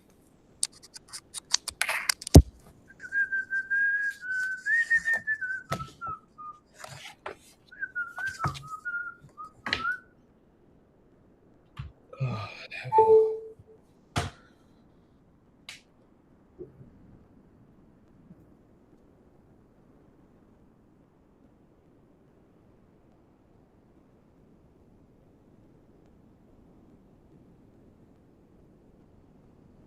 Dude, do you have a fan running somewhere near you?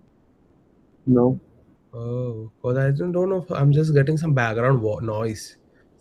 Like a fan running or something like that. Maybe a MacBook fans are churning in. mm-mm, no. Do you get it? Are you getting it now? No. Okay, and now Yeah, now it is. how is that possible when you're not able to hear the audio? I have just some white. Okay, now Yeah, it's now it is. Now I can hear that. Like that. Like there is something like I'm hearing that there is some kind of fan noise. It's not that distracting, but there is. I think because you are is doing it some kind. coming now as well? Yeah, now no, yeah, is it right? It's right now. When there was background music at that time, it was not there. So I think that's some kind of white noise. I would say. I'm playing white noise, but it's on my system. How can you hear it? I don't know.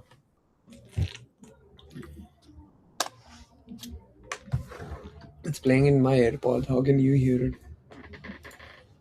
I don't know, brother. Then you should be able to hear this as well. Are you able to hear No, piano? no, no, no. I was able to hear earlier some kind of noise. I don't Hmm. know what it was, but it was similar to like a fan running, like when we have a MacBook fan running, churning in. Okay, so this passage explains why USD has purpose tokens. So I think it's important to read purpose before we answer that question. Mhm. A purpose is okay. I think over here list editing layer purpose pseudo root. We already know what pseudo root is. Yeah.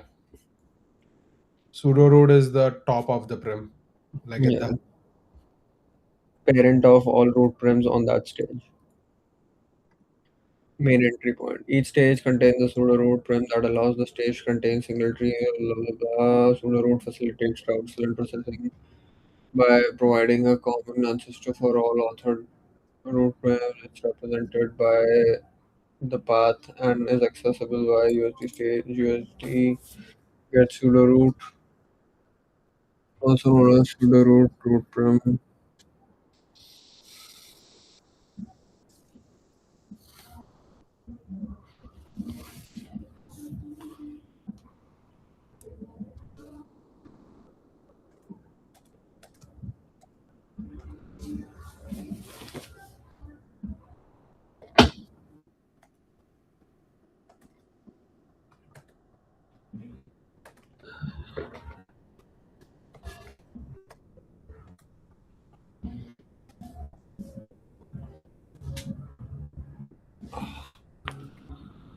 Okay, purpose. Purpose is an attribute used to classify geometry into selective visibility categories.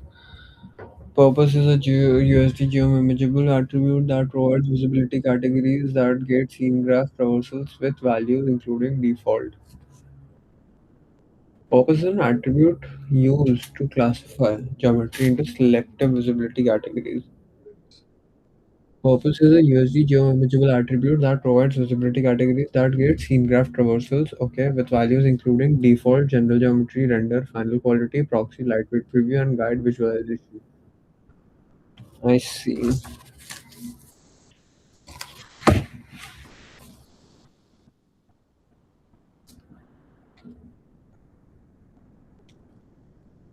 the purpose is USD geoimageable attribute that provides for categories that get scene graph traversal with values including default, render, final quality, proxy, lightweight preview, and guide visualization helper. This allows client to independently include or exclude geometry Default, general select geometry. a bounding box computation. Purpose is inherited down the namespace hierarchy until explicitly overridden. Proxy and guide. So just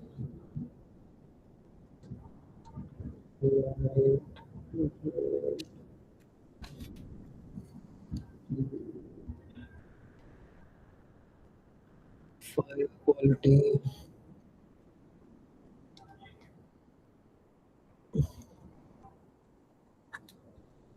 guide is visualization helper.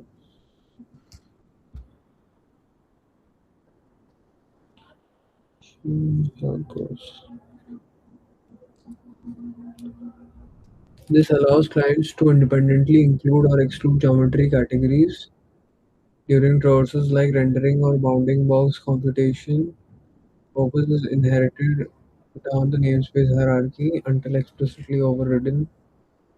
I see. Okay. Wait. And Okay. Purpose mentioned. Is it mentioned in metadata?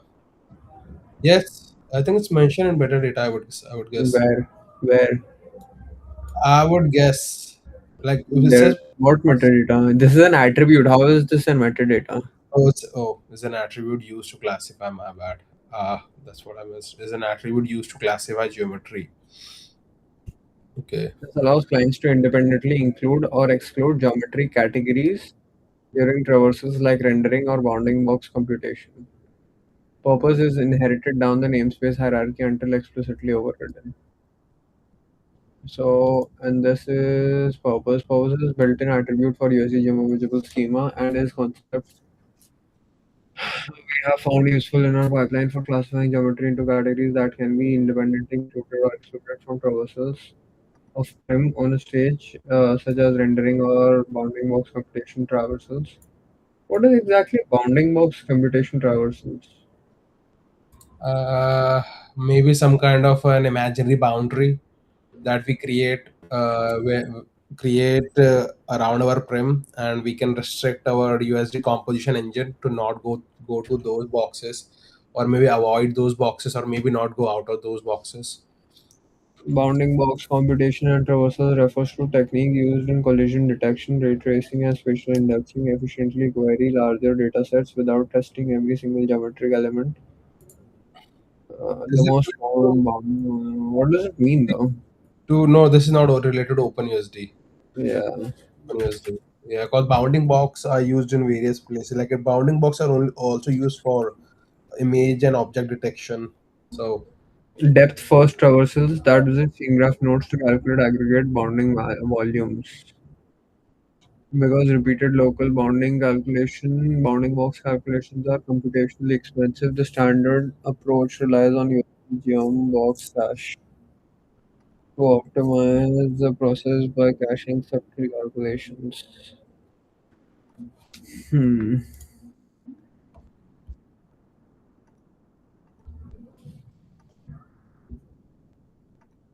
Oh, we have somebody in the chat. so bro, what is he asking? Look at it. I'm not gonna look at it. Just tell me. Bruh. I don't want to read the whole thing. But okay, so what is it related to? Is it related to something Wait, that? look at this. Look at Mm, this. mhm. What I'm you showing it on the went screen. through? I went through your what? Profile. I went through your profile, and it's great. How did you transition into AI role? Can you please tell me how to learn AI, bro? Tell him. Tell Damn. tell him.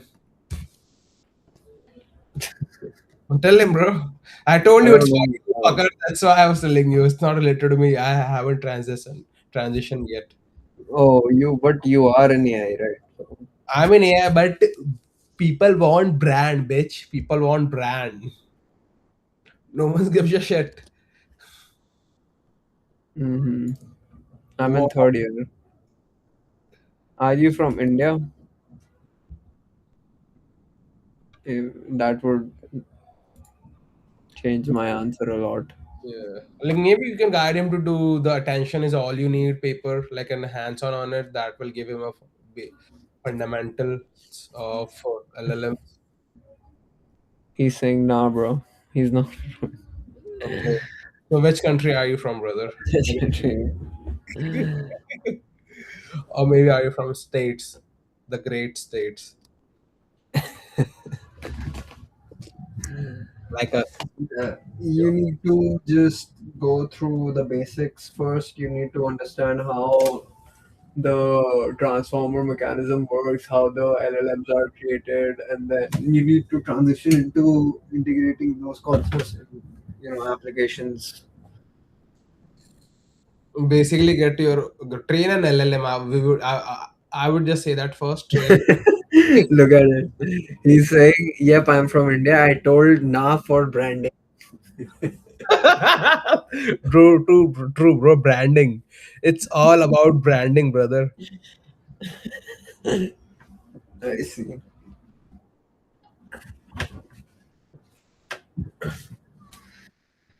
Damn. Yeah, just keep making projects, keep integrating APIs Keep in your applying to Amazon application. jobs as well. Yeah, keep getting interviews. It's Yeah. easy. It's not Keep that hard. applying. It's not about getting interviews first. Keep applying. Also, don't just Okay, blind okay. apply. Make connections first. Yeah, another question. Which college are you from? Are you from a tier one college, tier two college, or tier three college? But that is gonna matter a lot upon how much you have to work your ass off.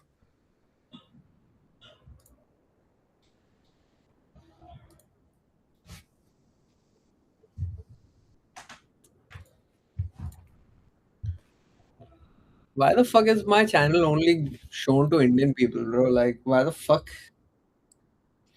Because Oh, he Indians said are tier only nerds 3. that are interested in OpenUSD, I would guess. Chinese people don't give a shit about you, brother. He said tier 3 college. Okay, bro, you have to work your ass off. Definitely, you have But to what work. is a tier 3 college? I don't know what's a tier 3 college. What college are we from? Are we from tier 1, tier 2, what? Tier two. We are from tier two. Tier ones are all NITs, IITs, and Bits. those kind of colleges that have a good ranking. Bits. Uh, I don't know. I think maybe Manipal, but tier two. Manipal is, bro, SRM and Manipal are on the same level. Okay, then tier two. Then tier two. Manipal is also in tier two. So SRM is tier two, and MIMS is tier two.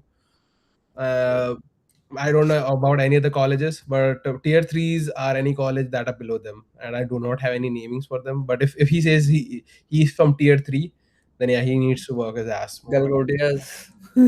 Gal- I don't know what Galgotias. Galgodias University. India's leading private In university. AI and robotics. Fuck.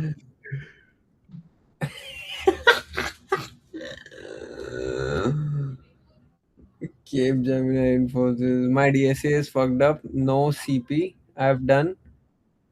And I have theoretical knowledge of AI/ML, but I want to be in the industry ready. Currently So just interning at Deloitte. Oh, he's But you interning. are already on a good track. Use that Deloitte Yeah, experience as branding. You already have a good brand onto your name. What's your intern position looks like? Is it a software engineer intern, analyst intern, or something I'm else? guessing it's a software engineering intern if he Oh, I is. think it might be analyst intern because Deloitte is Oh profoundly, yeah, analyst. That's yeah, true. yeah, profoundly known for like consulting roles. Hmm. My advice would be just create applications, like create some projects that showcases your skill. And first of all, Full stack. I think he's a full stack oh, intern. you Full are a full stack. stack. Oh, yeah. Then you are already on a good track. And most most of the FANG companies would require DSA, but any small I'm startups. in DEC department. What is DEC? I don't know DEC, bro. It's probably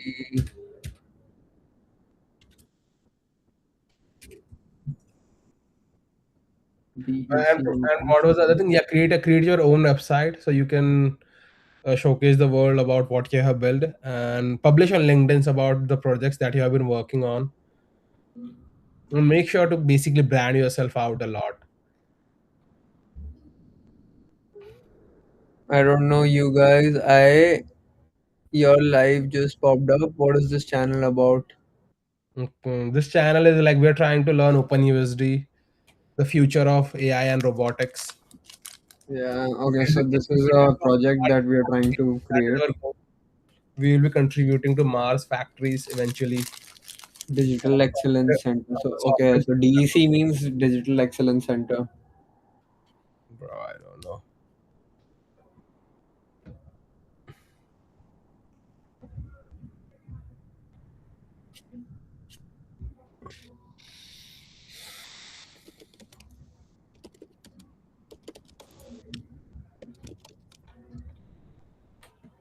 Alright, let me yeah, so not Buri Zamon Buri Zimon. Oh, bro, he's a Shinchan guy. What the fuck? Uh, yeah, that's what his name is in the chat. He's a Shinchan fan, I guess. Shinchan. Sorry guys, did you say something?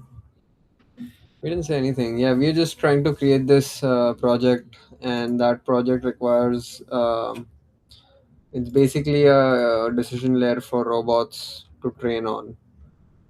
Um, and we are trying to do this publicly so that we can log our progress day by day and the work in progress. Oh, by the way, we need to update our website. We have completed the modules I was thinking that we can update it directly once we have the certifications. But done, bitch. with Done. the certification. Yes, OpenUSD certified. yes. OpenUSD certified niggers.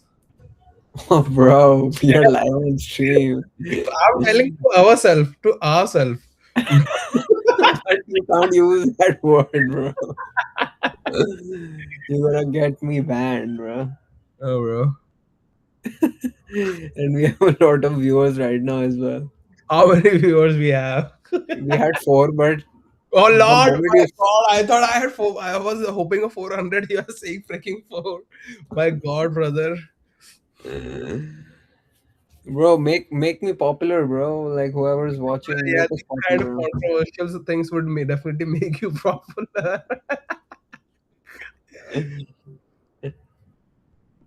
I see. All right, let's get back to it, bro. And then, so that is purpose. The fallback purpose default indicates that a prim has no special purpose and should generally be included in all traversals. The default indicates that a prim has no special purpose and should be generally okay. Subtrees rooted at a prim with purpose render should generally only be included when performing final quality render. Subtrees rooted at prim with purpose proxies should generally only be included when performing lightweight proxy renders such as OpenGL. Finally, subtrees rooted at a prim with purpose guide should generally only be included when an interactive application has been explicitly asked to show guides. Uh-huh. So how do we set an attribute as purpose? Like I want to take a look at that example now. How do I what? How do we set the purpose attribute? Like how do we use that in a live code? Because we haven't seen any example of purpose being used anywhere, I guess. The usage of the purpose token in USDA. Yeah, Buri Buri Zemon, you should explore our instructs.world website. It's in the description. Um, I think, Guys, read the description. Whoever comes to watch our website, our stream, please go through the description once. yeah, it's useful. Yeah, and I think it will answer most of your questions regarding what we're doing. Hmm. But if not, then we should definitely update our description as well, or maybe update. I'm not updating it because there's nothing to update over there. Like I just Let- update the day. let's create what are we doing, and then refer it to one of the So pages. we are winging whatever we are doing in the stream from the last 1 or 2 weeks No, no, because since we have like a short. completed the. If someone comes, what are we doing? Like this is a general question that everyone asks. So what are we doing? Mhm. We are learning OpenUSD. That's it. Mhm. And what is OpenUSD? We write a short line. That's it. Or Mhm. maybe if you do not want to elongate the get the description, we can probably go with I can just update our website and create a page for FAQs Mhm. for the stream. What are we doing Yeah, and all those things. that's true as well. Yeah, Bro, is your internet connection bad? like mine. Yeah, Yeah, because I your think let me video check. Let me is check. blurring out a lot on the Uh, stream as well. maybe there might be some issue. Yeah. Oh, I think. Oh fuck. There's a fast. The thing is, I'm sitting in my room. Usually, I sit next to my router, but I'm definitely getting 150 down. So yeah, that's not an issue. Upload, I think But upload let me speed check. is the one that you need right now for sending your data. Yeah, let me see. Yeah, let me see what is the upload as well. Oh yeah, upload. Yeah, upload is also good. Upload is like 30 megabits. Yeah, now it's fine. Now your video is fine as well. Maybe Okay, sometime. so this is the example of usage of purpose token. In USDA, purpose authored as a token attribute on USD geoimageable prim like mesh, xform, cube, etc. Um, uniform token purpose is equal to render. Uniform token purpose is equal to proxy. Oh, we define it by token purpose. Okay, Yeah. okay, okay. Final Uniform mesh plus viewport interpolation. Yeah, step. token interpolation was also a thing. Okay, okay. So that's interpolation is an attribute of primvars. Okay, okay. Makes sense.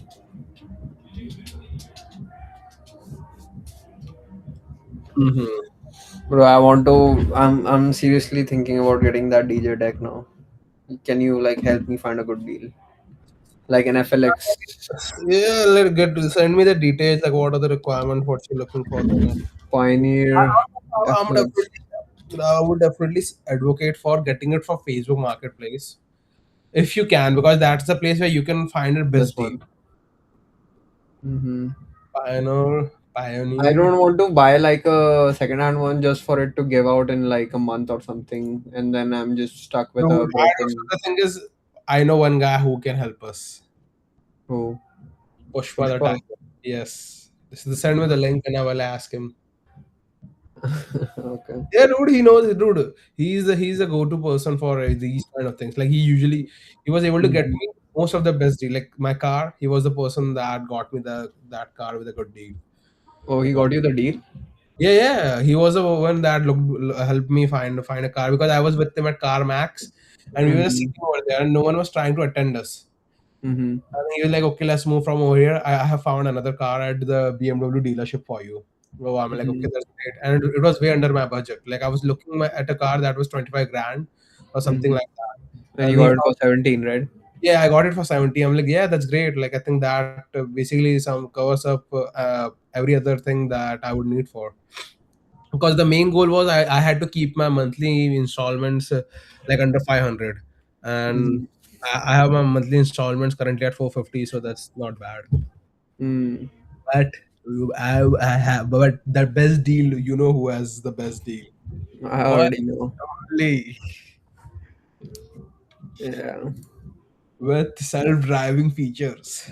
Bro, but like, okay, you get a Tesla, it's fine, but it's like such a fucking soulless car. Like, I wouldn't want to get Dude, the that. thing Like, is, okay, I the would keep one Tesla in my garage for sure for like uh, convenience, but bro, it's right like now, right now, anybody who has like a all about taste taste. for It's cars, yeah. all about taste. Your car reflects your taste in life. Like getting a Tesla is like just So some getting a people, t-shirt to first just of all, cover your fucking body. yes, It's yes. So for most of the people, that is the goal. That they just want to get any t-shirt that covers their body. That's it. They are not looking for fine thing because it's a depreciating asset and all that bullshit. But everything at then everything comes down to your, like, okay, is this a thing that you love, or you would want, you are willing to get spend a lot, mm-hmm, spend money. So I'm like, okay, I'm fine with Tesla. I'm fine with it's depends on person's taste. mm-hmm. I would say. I am wait. Let me look for a word. What? I did send you the details for that Yeah, I deck. will send it to my guy.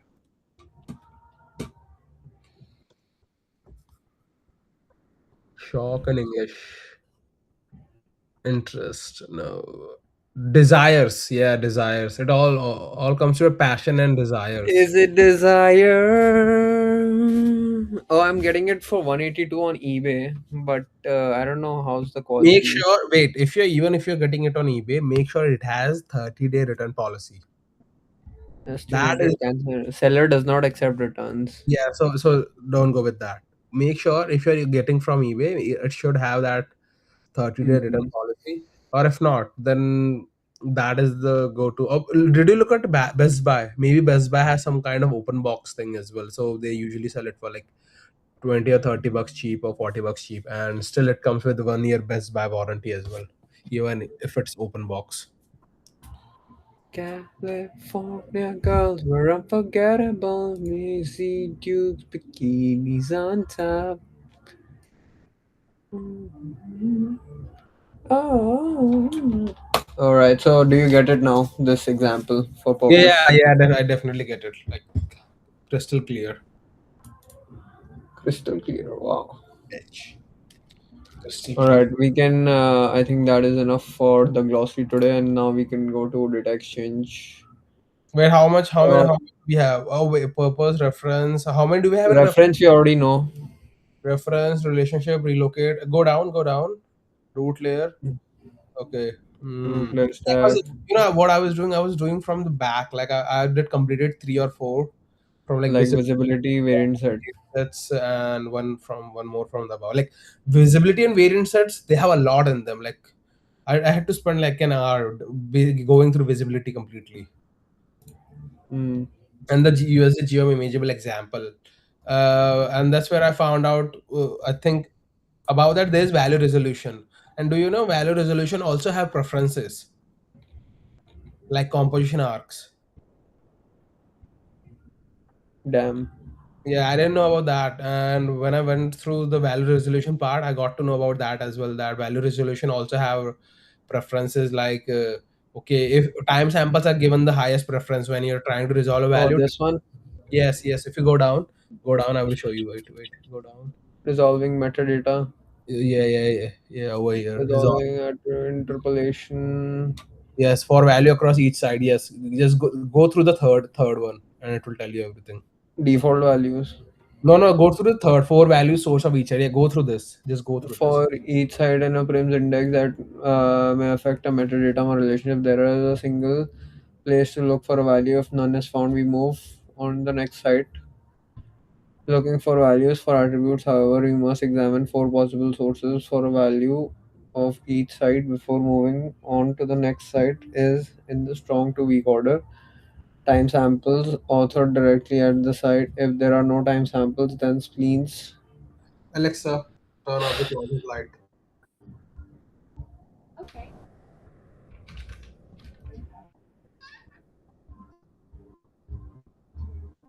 Or do we have someone in chat? I don't think he's just saying I just got interested in physical AI, just exploring this. Yeah, bro, look into this. But I don't know that if any company in India is hiring for this right now. Maybe you can prepare for the future. Eventually, NVIDIA would definitely need engineers from India, and they're gonna pay you shit ton of money, like crazy, crazy ass. Yeah. Do you think we're gonna make a lot of money doing this?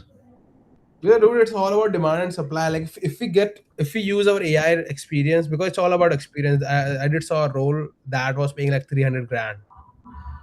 Mm-hmm. And yeah, like because and if you get into consulting, like consulting to bigger firms, that how can they use Mm-hmm. physical AI and all those things, Mm-hmm. then definitely we can make shit ton of money. Mm-hmm. Like we can open our own consulting firm. It's physical AI consulting. Consult your robots to us, and then we will teach you. Like instructs. Yeah, What we're trying to do. yeah. Vision.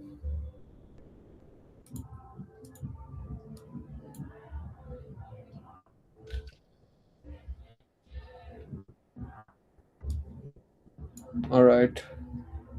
So let's go to data exchange for now. We'll continue glossary later now. Glossary is one big ass topic. I don't know how long it will take, but we are like almost Yeah, but in like a conclusion. glossary is basically clearing our all the concepts. I think Yeah. it's all about the quizzes. I think we've Mm-hmm. let's see if we are able to Mm-hmm. pass Okay. the exam on the exam day. Mm. Worst case, I'm prepared for the worst case scenario. Like if even if I don't clear it, I'll just re-register for like. Yeah, but that's not my goal. Like I want us not to waste more time on the exam. Like I just want to clear Mhm. it all at once. Like I do not want to like okay, we should do. I know we need to prepare for the worst case scenario, but yeah, Mhm. we definitely need Just to. accept the worst case scenario, bro. Like there's I nothing you can I do know, dude, about it. that's the worst case scenario that you get 76% or 79%, and Yeah, then you fail by a mile or a fail mhm. by an inch. It's fine. You know who I learned this from? Elon Musk. No, Then Justin Gagey. Just engage. Fuck you. Bro, his mentality, bro, there is a reason I put my bet on Justin Gaethje. I That see. was exactly the reason we People made money. who are We watching did it. this fucker bet on odds on a person where the odds were 20 is to 80. Exactly. But I And, knew it. and I knew against it. the odds.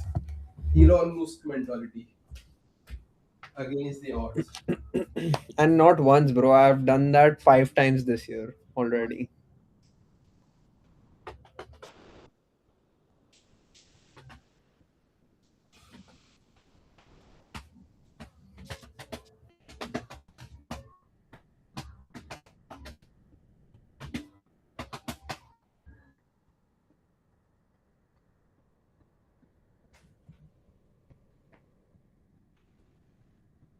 Some people on Instagram and YouTube are like, "Oh, Justin Gaethje. If you bet on Justin Gaethje, you just have a gambling problem. That's why you bet on Justin Gaethje." I'm like, "Oh my god, these guys are crying so bad." Poor people. It might be better in future. Yeah, I think so too. Somebody is in the chat saying it might be better in future. It might be better in the future. Yeah, dude, that's what we are preparing for. The future. Hmm. What we have current is also fine. And you have to also prepare for future. Otherwise, someone will come and take kick on your ass and say fuck you.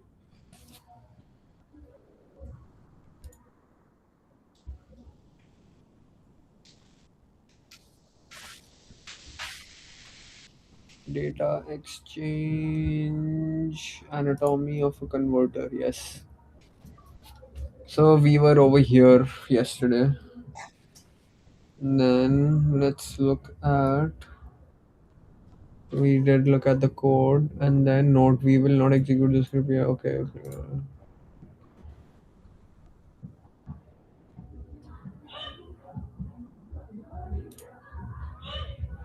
Oh my god, bro. Can you hear the noises? Yeah, yeah, I can definitely hear the noise. I was gonna ask These you. fucking Is it your roommate or is it the people in that roommate. or roommates? Roommate. Uh, Hi again. Hello. who's What's it? up, SH48719 from yesterday? Oh, from yesterday? Or I think from yesterday it was Kishan Kumar. I don't know. That was one of the guys, and both of those guys, Shubham Vyas and Kishan Kumar, they connected with me on LinkedIn. Oh, nice. Yeah, but they're from India, so it's So, whatever. so for them, you are a connection, bitch. Yeah, for them I am for Your sure, but network is your net worth. I don't know if these guys are interested in physical AI and they might do something in the future. So I don't know. Maybe we can hire them. Later, yeah, Yeah. in India. Hello. Okay. Data extraction. Let's start with this again. So extract benefits of data extraction offers several benefits. Output OpenUSD data looks like it did in the source format, making it easier to understand and debug for developers and end users. This is critical for legibility, one of the core principles of scalable asset structure. Okay, so I did get one of the questions related to data exchange wrong today. Okay, and what was the one? Data modeling, question 17 and question 33. Wait, what was question 33? Okay, yeah, this was the same concept as data modeling. Okay, get from a few themes stand out, get to in the multi. Okay, so I did this.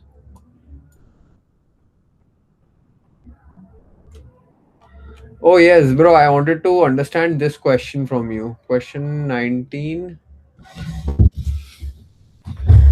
Mhm. A prem receives an opinion for radius from an inherited class, from a selected variant, from a reference with no local opinion present. Which opinion wins? Prem receives an opinion from an inherited class. Okay, that means we do not have right now local opinion. That's clear. Now it's from a selected variant and from a reference with no local opinion present.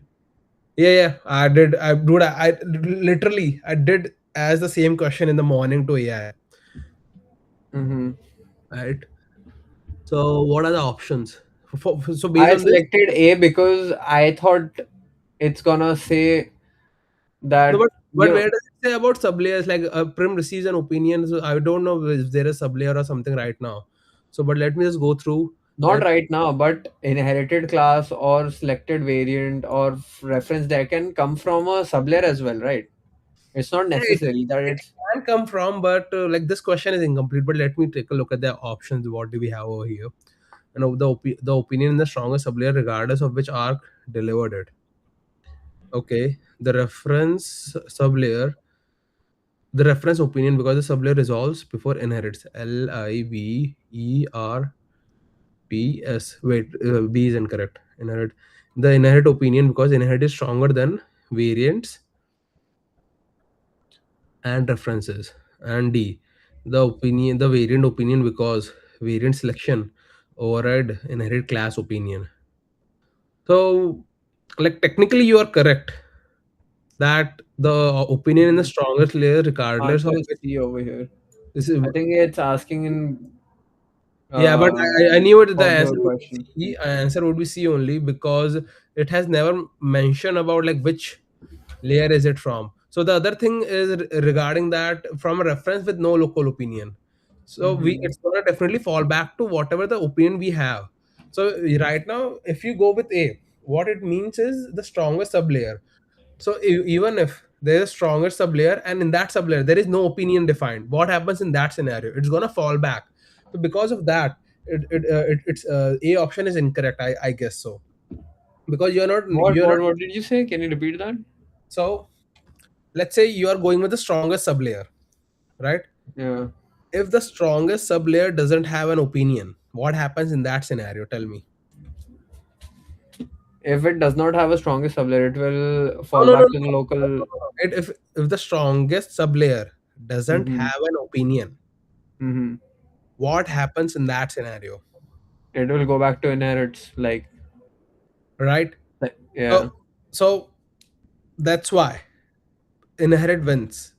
Mm-hmm. Because you said after the comma, it says regardless of which arc delivered it. Regardless of which arc. So the first part is correct. The opinion is strongest sublayer. This But guy, bro, he's in the chat. oh, Your friend is in the chat. my friend, bro, Abhishek. oh, a kinner. Yeah. Oh, आप पूरे दिन laptop पे developer हूँ, coding करता हूँ.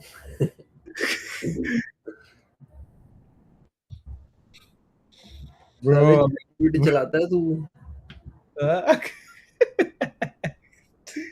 पता नहीं. Here are some pull-ups for you, my friend. Getting jacked while making money. It's a rare trait. By the way, Abhishek, I got a system at my home right now.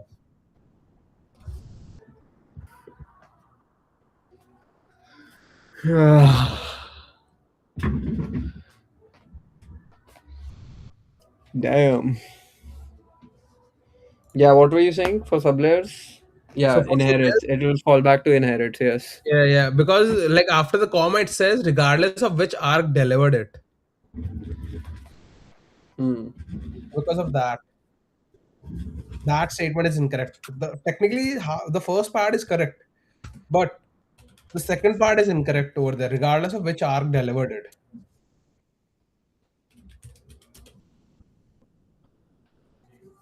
Mm-hmm. Clouding.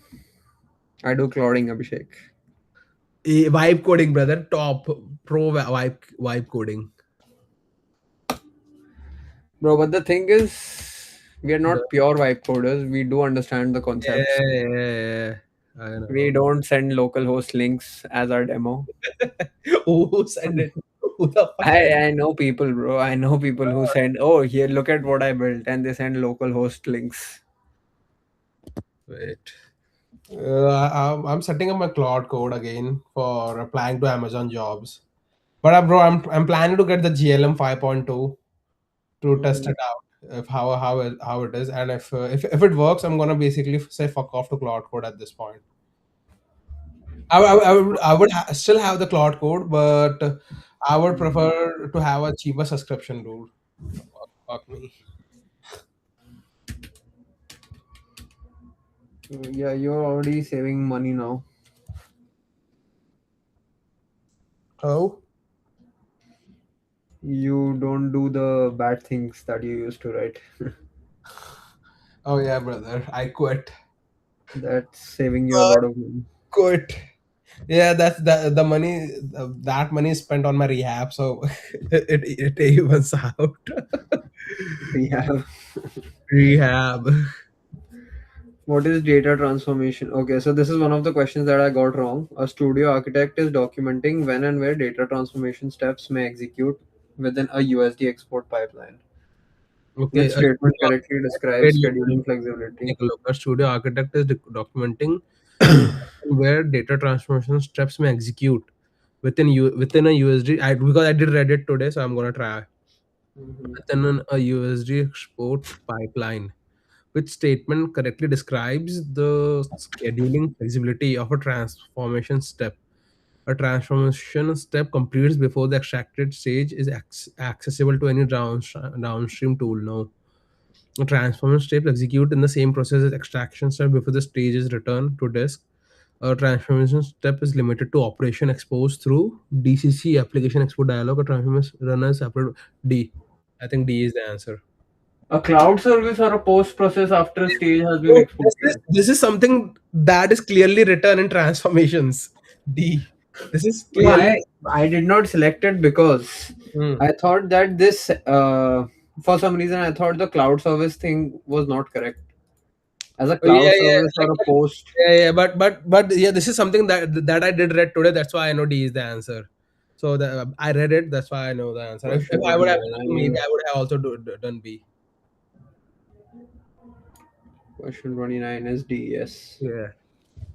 Source explicitly states that transformation step does not need to happen in the same process as extraction or other transformation steps. It could happen in a separate process, a cloud service, or a post process applied after a stage has been exported or converted. The option requiring in-process execution before disk writes is an unnecessary restriction not described by the source. The option limiting, okay. And then 49. Dude, you The whole world's looking at her. She hit the club. We're all low, low, low, low, low. Jeans with the wheels on the team. Okay, so this is another question for data exchange that I got wrong. mm-hmm. Running USD checker on a freshly converted OBJ to USD asset reports three errors related to stage metadata. Then a transformation step is added. Three errors related to stage metadata. Stage metadata. Then a transformation step is added with statements about USD checker and omniverse asset to validator are correct. Running a USD checker on a freshly converted OBJ to asset report three errors related to stage metadata. The transformation step is added with statement about USD checker and omniverse asset validator correct. No, A is incorrect. I know, bro. That is why I got it wrong. No, dude, but Yes. I'm just doing from my part. Like it's a multiple choice question. So that is something that I did read today. So let me see. USG checker automatically rewrite the converter's extraction code to author whatever stage metadata is missing. Capitalize based on USG. So one answer is C, and USG checker is a part of USD toolset and validates a stage on USD Z package against defined rules for interchange and hydra renderability. USD checker validates standard USD structure but has no support for inspecting USD or inspecting packaged USD Z archives. So C and USD checker is a part of USD toolset for interchange and hydra renderability. Does it for Z or not? D, D or E? This is fuck. validates the standalone USD text layer but has no support for inspecting.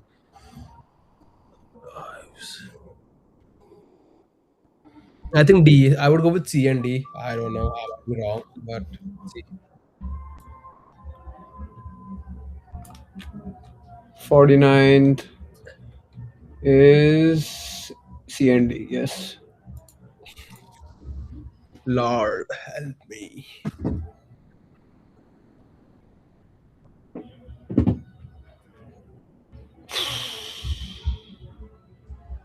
All three come from the developing data exchange pipeline curriculum. Yes, yes. So I think This is I like that. I went through the data exchange thing thoroughly today, like each and every freaking thing.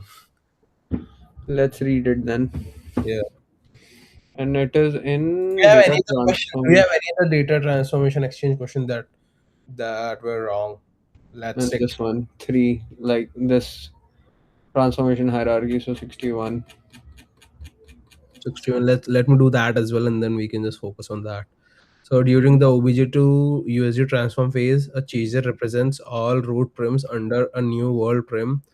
Given the snippet, which statement correctly explain why this transformation is needed. A chaser represents all root prims under a new world prim. Given the snippet, which statement correctly explain why this transformation is needed. So root prim stage dot pseudo root, okay, world prim, world get prim stage or default world prim, then namespace editor, and then we're gonna apply that. The converter output has no default prim, so the stage could not be referenced without specifying a target prim. The prim that make up the asset shared no ancestor, so there was no easy way to reference the entire asset. Setting a default prim certified the access and unit checks.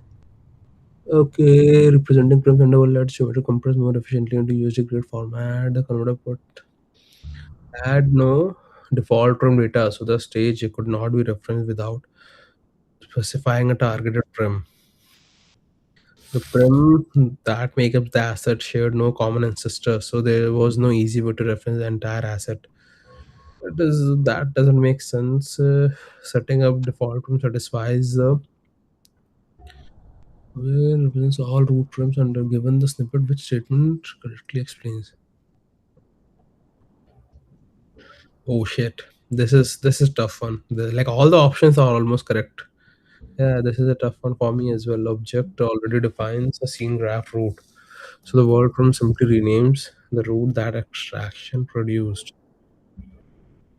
Scene graph root. So no, it's not gonna do that. So D is definitely correct over here, but prims under world lets geometry compress more efficiently into USD grid format. That won't be a legit one, or can that be a legit one? From that makes up the ashes shared no constant. That's why we use reference. World prim. I think uh, renames the root extraction, and it says that root. Where is the root? Root prim pseudo root get children. So C and D. I would go with C and D maybe. That CND. yeah. I think I It's might incorrect. answer is A and B. A and B. Okay. Damn. This was a tough one. Yeah, I got it wrong. The prim that makes up a shared asset and no common ancestor, so there was no easy to reference the entire asset. Okay. And B, the converter output had no default terms of the stage. Mm. B, bro. B is obvious. Then the D also looks good. Like if I take a look at that, setting a default Setting term default satisfies RAM the maximum. satisfies the up access meters per unit check that USD check reports earlier. Uh, Converter output has no default. Bro, it asks, given the snippet, which statements correctly explain why this transformation is needed. mm, So the function is called set default prim. okay. So that is why I selected this one. The converter output had no default prim metadata, so stage could not be referenced without specifying a target prim. Yeah, this was a tough one. Fuck. And Reparenting. first answer is the prim that makes up asset shared no common ancestor. So there was no easy way to reference the entire asset. I don't know how they I came up was with gonna that. go with E as well, but I don't know. Yeah, so E is also incorrect. Makes of asset shared, no common I ancestors. can show you the answer 61. I know. Yeah, AB. Fuck. Ugh. correct. The flat extracted output had no default prim, so the stage could not be referenced without naming a target prim, and even with one set the assets prim shared no common ancestor, so the whole asset could not be referenced together. Slash word plus reparenting fix is both wrong, OBJ. Yeah, this is something in OpenUSD data transformation hierarchy. Let's do this, bro. Those were the three questions. So I think once we do this more correctly, like Mhm, in detail, I mhm. think we would be good. I think we already know some parts of this, but No, yeah. You're correct. Let's do this. it's like the weakest point. This and instancing. Instance, okay. For instancing the like the prototyping part, right? Yeah, prototyping. I mean, it's like instancing is still better. We still answer the correct answers related to prototype and variant sets, creating new prototype, primwares not creating new prototype, and Mm. stuff like that. But it does get a little tricky somewhere. But yeah, data exchanges are weakest, I would say. Yeah. No. I agree. That is what I have realized after giving so It many has a quizzes. lot of information. I would say that. Hmm. What are our viewers saying? Viewers. They are gone. They The, are. the, the fun learn guy says, aha, what the fuck? Ha. I think we said something, that's why. Do you want me to create Abhishek a moderator in our chat? Yeah, created, He but will moderate the fuck we out don't of have a lot of everybody. people that are commenting. Yeah, definitely. I'm down for that, creating Abhishek. But is Abhishek down to spend fucking 4 hours with us? What is he gonna do? Play FIFA? I don't know, man. He got checks. Does. I don't know, bro.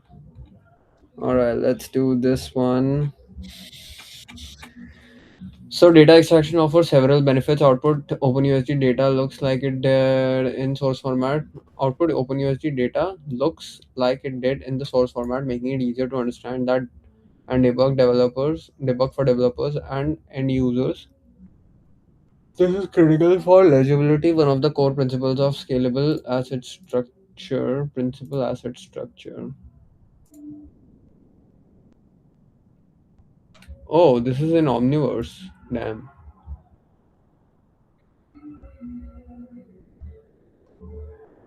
Are we gonna Hmm. get questions from Omniverse as well? Do you think I think yes. Some questions. we might need help from Kishan over here? I don't think he's in the chat right now. I know. I see. I need to watch those videos as well, bro. I've not watched them till now. Mm, I guess we have already covered a lot of stuff that is in those videos, I guess. which video? Those videos? Yeah. Those six But videos. did you try to get the transcript? No, I will do it today after the stream. Okay. I will definitely do it today. Get the transcript and happy Father's Day to. What the fuck? What the fuck? Bro, don't start this shit on my channel, bro. Yeah, bro. We are way past that thing now. Bro,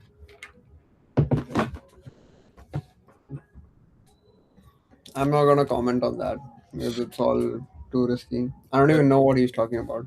yes, brother. These are some. Who's Hmm. that guy? First of all, I don't know that guy. What is this guy talking about? Who is this Abhishek guy talking about this? We need a moderator for Abhishek now.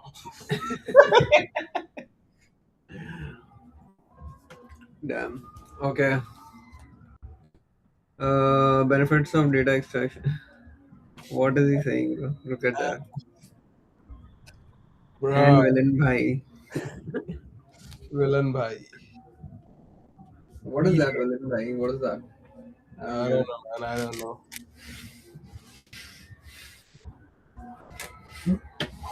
Data extraction and several benefits. Output OpenUSD data looks like it did in the source format, making it easier to understand for developers and users. This is critical for legibility, one of the core principles of scalability asset structures. It simplifies round tripping of data. It provides a common foundation for data transformation in the transform phase. Transient data, the output USD data from the data extraction phase, is often treated as transient data. The author of exporter will choose not to write the data extraction output to disk and the only output the transient data, which is better suited for end users. Author of data exchange implementation should consider optionally giving access to the in-memory extracted stage, writing the extracted stage to disk as it is valuable for third-party developers that may want to write their own transformation steps. Without it, third-party developers may be left to reverse engineer your transformation. I'm just trying. Okay, wait. Bro, these guys, man. Jobless motherfuckers. Both of them are jobless. No. Okay, output, blah blah blah.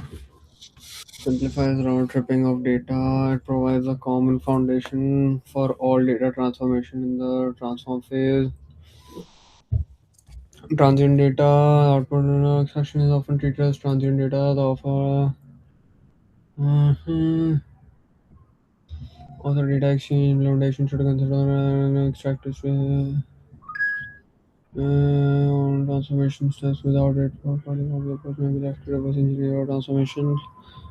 Example of transient data from the extraction phase that could be useful during the transformation phase include texture and material conversion when converting between formats like FBX and GLTF.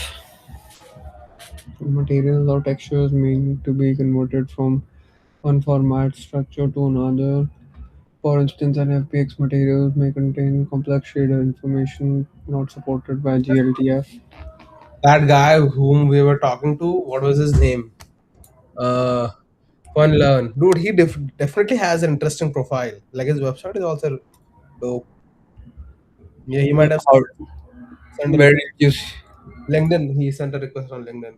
He's a full stack Right? developer intern at Deloitte. Yeah. Yeah. Dope ass website, bro. Dope ass. Like not bad for an intern.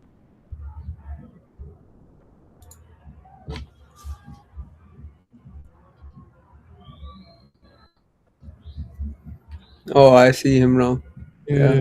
Gaurav. Yeah. Gaurav Kesh Roshan. Nice. Oh, he has quite a lot of followers as well. Yeah, yeah. Nice. Yeah, dude, this guy would be able to easily get an AI job or AI role. He already has a good LinkedIn as well. How does his resume looks like? SD intern. Oh yeah, he definitely has pretty good at resume development JS, improved page performance, scalable APIs. I think he's much more experienced than us. He has like junior level experience, brother. Like we have experience related to production systems. Like based on intern, he has pretty good experience. I would just say that for intern perspective.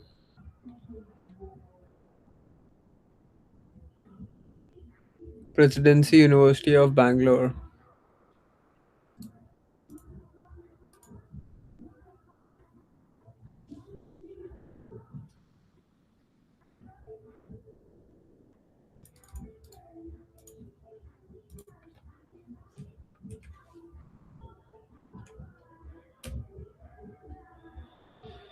How's this university, bro? I'm trying to.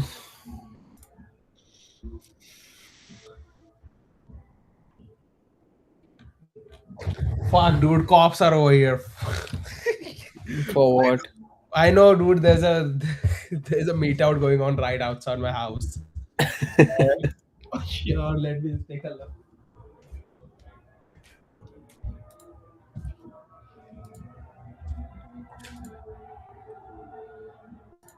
Oh yeah, oh damn.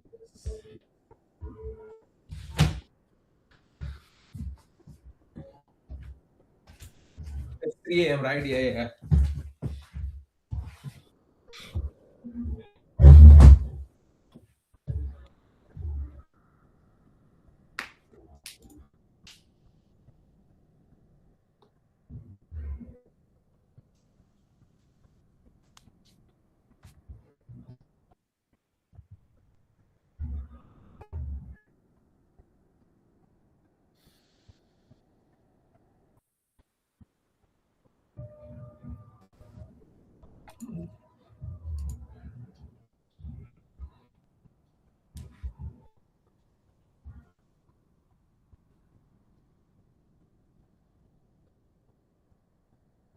Oh, damn. Anthropic CTO is Indian. I didn't know that. Fuck. Rahul Patil.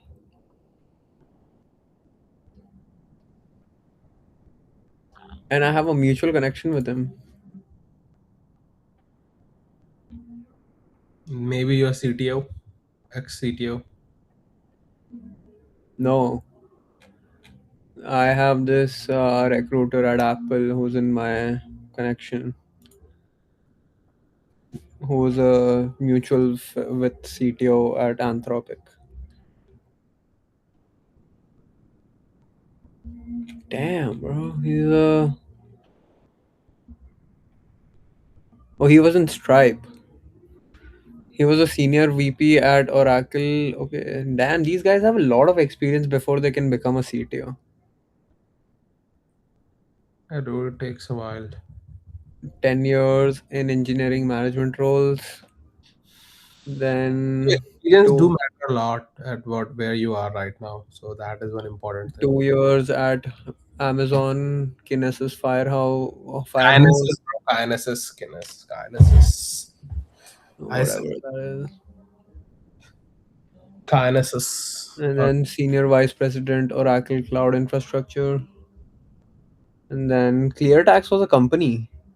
You don't know ClearTax, bro? ClearTax is is a really good company. Like I did file my taxes for 3 years using ClearTax. In US. No road in India. Uh, yeah, he was a board member on that, and then he joined Stripe in 2020 as head of infrastructure. He became head of infrastructure and global operations, and then he became deputy CTO, and then he became CTO, and then he became a board member at Gusto, and Hmm. then in September of 2025, so not too long ago, it's like last year, Hmm. he became a CTO at Anthropic directly. Nice. Damn, that was pretty insane.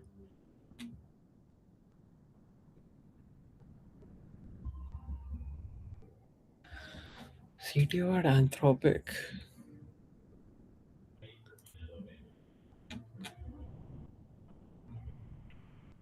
It's pretty insane. All right, let's get back to it. Uh huh. So transient data output data from data extraction phase is often okay. Exporter always choose not to write data extraction output disk, only output transform data which is better suited for all end users. And then only output transform data which is better suited for end users. Authors data exchange implementation should consider optionally giving access to the in-memory extracted stage or writing the extracted stage to disk, as it is valuable for third-party developers that may want to write their own transformation steps without it. Third-party developers may left. Okay, examples of transient data from extraction phase that could be useful during transformation phase, textures in material conversion. When conversion between formats like FBX and GLTF materials or textures may need to be converted from one format structure to another. For instance, an FBX material may contain complex shader information not supported by GLTF. Transient data in such a case may take the form of intermediate texture maps, shader, and definition, shader definitions, or color values that help map FBX materials to GLTF ones. This data may be discarded at after conversion or cached in order to be reused for repeated iterations or during development.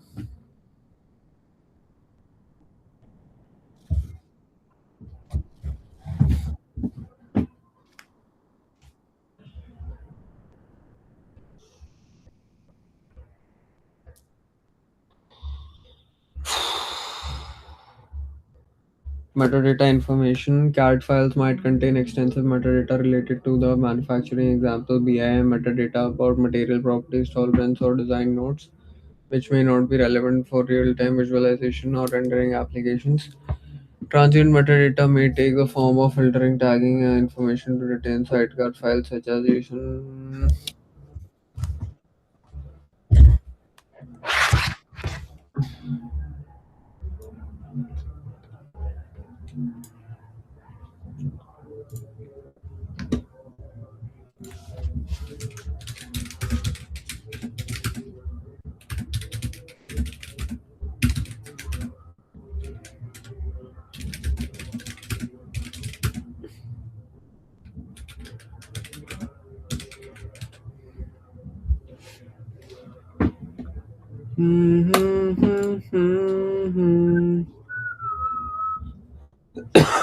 Okay, so transient data is the intermediate USD stage produced right after extraction. So keep this in mind, bro. Data extraction.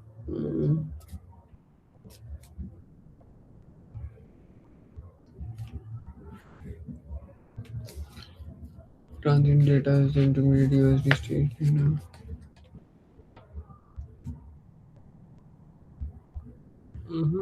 What I'm looking for. Transient data. Transient data. What did you say? What did you say? What do I need to look into? Transient data. Oh, transient data. That Intermediate USD stage. is the intermediate USD stage data after extraction before any transformation. But this is still USD data. That is one of the most important thing. That Right after even if it is extraction. extracted data, it is directly mapped to USD.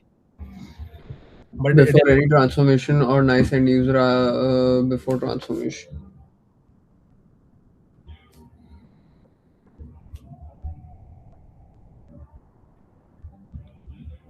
Exporters often skip writing the stage to disk, not return to disk.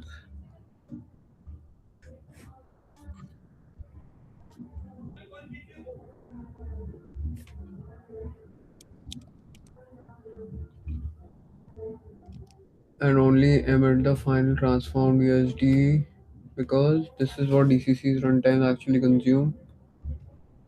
Only emit the final transform. Okay. However, keeping the intermediate stage in memory on a disk is very useful for third-party devs who may want to plug in their own transforms.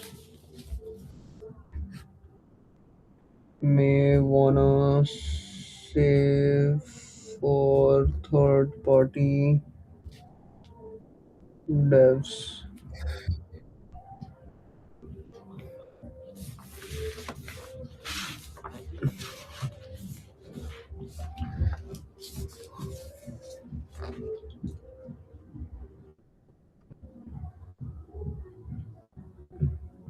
Who may want to plug in their own transform. Example, custom FBX, GLTF material mapping, metadata pruning. What does that mean? In their own transform, example, custom FBX. Okay, material mapping, metadata pruning, or LOD selection logic. Okay, the main gotcha. If you throw away this transient extractor stage, Effectively force everyone else to reverse engineer your transformation later. Okay. Perfect. Conceptual data mapping to achieve direct and faithful extraction between two data formats. Conceptual data mapping is crucial. This process involves analyzing how to map data models from one format to another. You will find many commonalities that make for easy extraction, but you may also identify scene description schema gaps, that is data models from other formats that don't map directly to any concepts in USD.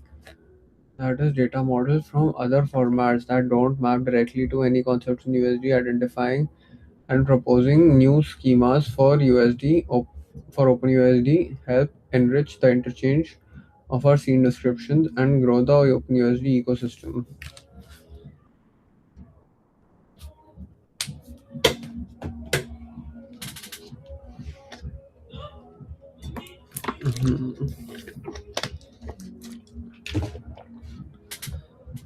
To achieve direct and faithful extraction between two data formats, conceptual data mapping is crucial. This process involves analyzing how to map data models from one format to another. You will find many commonalities that make for easy extraction, but you may also identify scene description schema gaps. Oh, this was one of the questions you remember. You'll find commonalities that make easy for extraction, but you may also find identify scene description schema gaps. That is data models from other formats that don't map From directly to that, any concepts in USD. Identifying and proposing new schemas for OpenUSD helps enrich the interchange of our scene description and grow OpenUSD ecosystem. Hmm.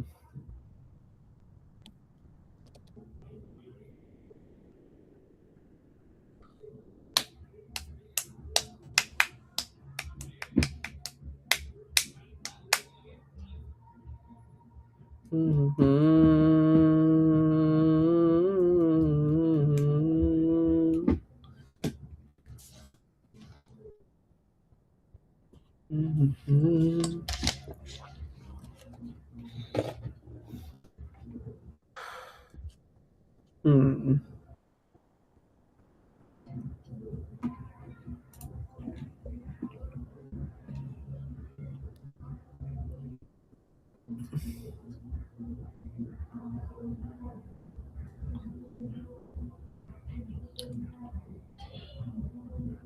bro. What happened? Nahi. It's What? nothing, nothing.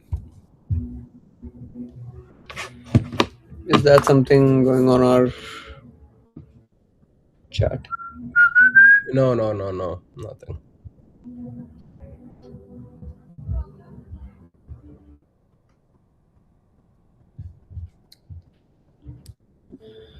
Deep Tech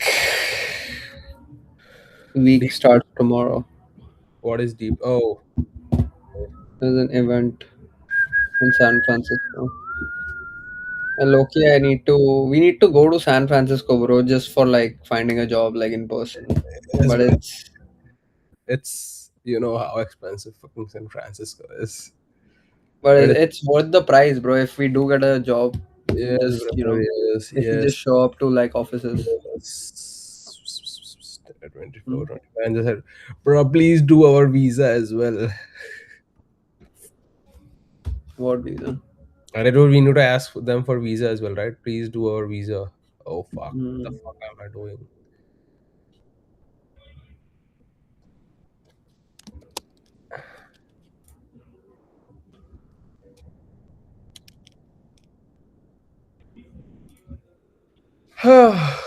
Okay,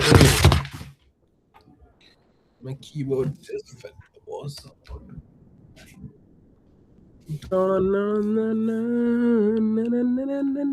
Bro, this University of Washington is pretty good, you know?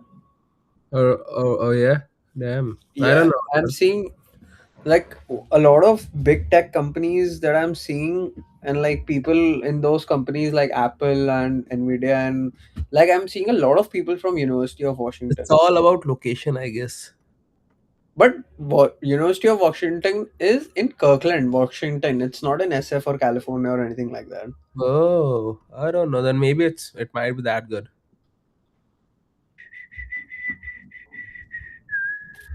Uh,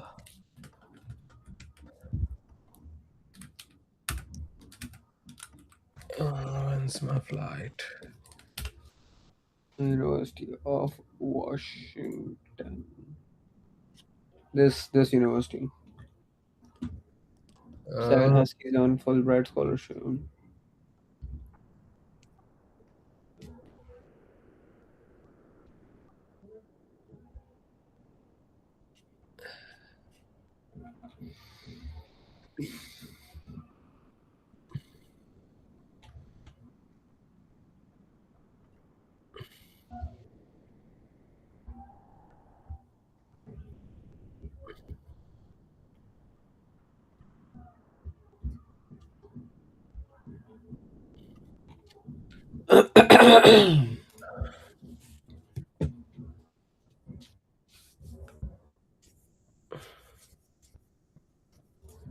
son of a bitch.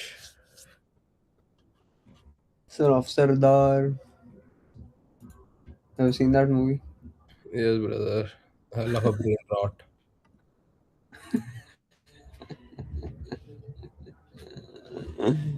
Boy. Okay, so this was the note.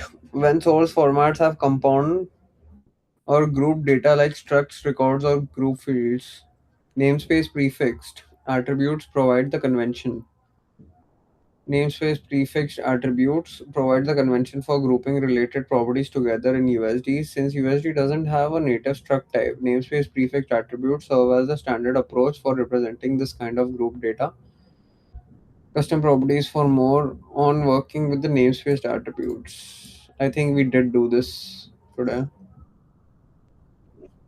Mm-hmm. Yes, this was one of the questions. You can even use nested namespace to create hierarchical organization. For example, sensor readings from IoT device might be organized as Acme sensor temperature, Acme sensor humidity, and Acme sensor pressure. Here, Acme identifies your organization and sensor groups the related properties. The combined prefix makes it clear both where the data originated and these attributes belong together conceptually. This approach makes is particularly valuable in data exchange workflows where you need to map complex data models from other formats into OpenUSD. Mm-hmm. Phew. Do I have a meeting on meeting next week? I should have a bi-weekly meeting. Yes, 29:30. Fuck it. I have a demo meeting on Monday, bro. Wow, I have to complete the database. Fuck, the database is almost fuck me, bro. That database is taking so long, but it will be definitely completed by before Monday. Nice. That's what I have said to my supervisor that Monday the database will be done. It's almost done, but there are like some small changes that I have to do more. Mm-hmm. I see.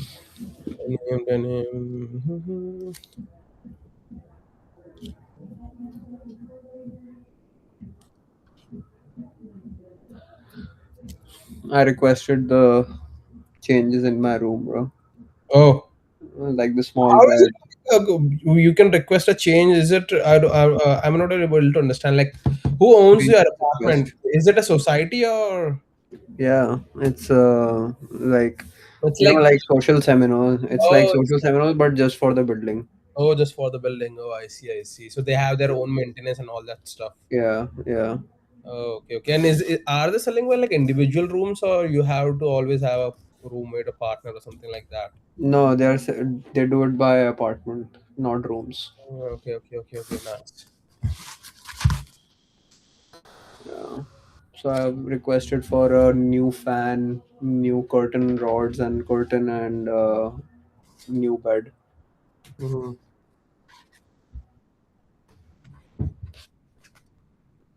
So let's see how that goes. Okay.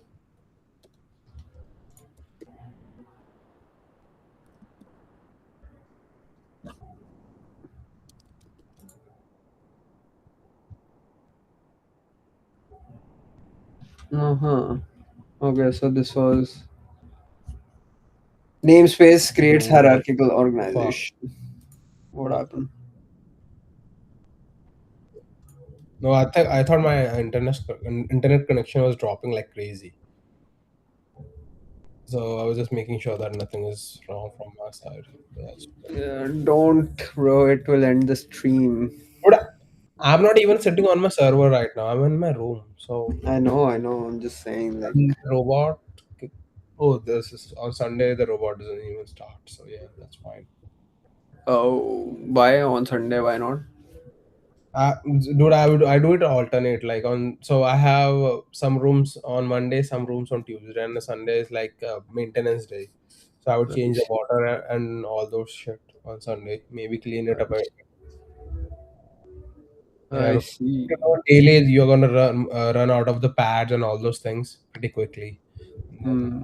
like you have to spend. And those pads do not cost a lot. They're like $10, but still. Hmm. uh, I see. Is it worth it? Like, is it worth the cleanliness? Yeah, dude, it's totally worth it. Like you get mopping done, like it will do edge cleaning as well. It's gonna go into the deepest corner that Mm-hmm. you have. So, but with the con that if you have any objects laying around on your floor, then Yeah. definitely that part won't be clean because it's gonna make a circle around it, and you can track all those things in your app. But Hmm. I don't know for your apartment, is it worth it? Because No, I don't think it's worth it for my apartment. First of all, there is literally like 2 steps of walking place in my room. So definitely not in my room. And in the hall, there's a shit ton of things so yeah, in like my I room. do have a lot. I do have a lot of area to clean, so that's why I think Hmm. it makes sense for me. But yeah, for you, I don't know. Yeah.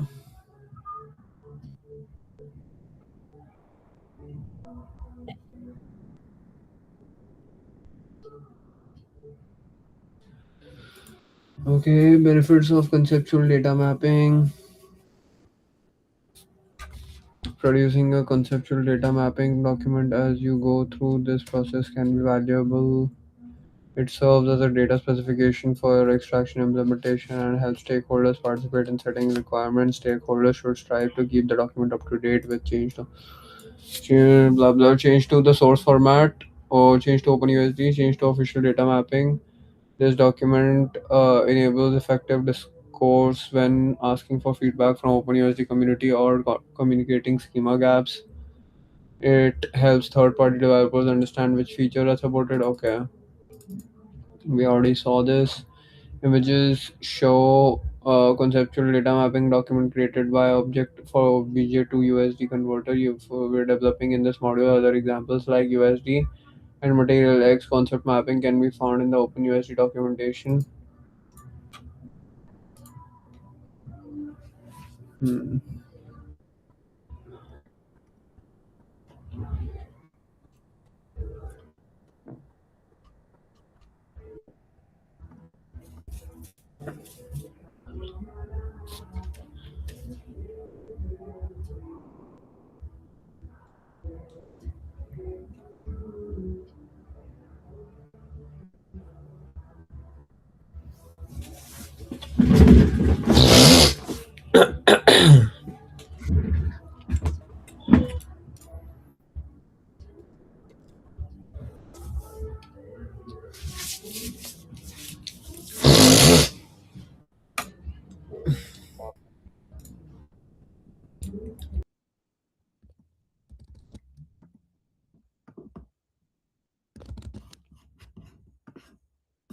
Yo, Yeah, give yeah. me 1 second. Oh, okay, okay, yeah, that's fine. Bro, your network has froze. Oh, my network has froze. I don't know, and I'm in my room for some reason. I don't know why is this shit keep happening to me. Oh, but the stream won't end because the server is fine, I Yes, guess. it's good. My network is good.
Or is it love? Okay, I think object with faces mesh pro. I want to understand this in a little more depth. Which was conceptual data mapping document created for OBJ to USD converter we're developing in this module. USD and material X concept mapping can be found in the OpenUSD documentation.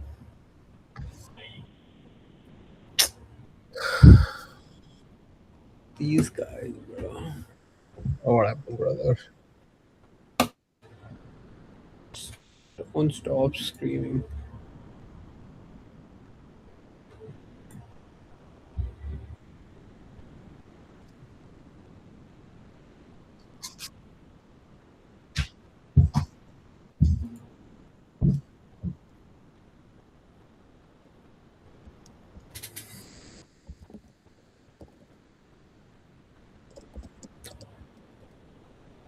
Oh, I did find a good deal with 30-day return policy.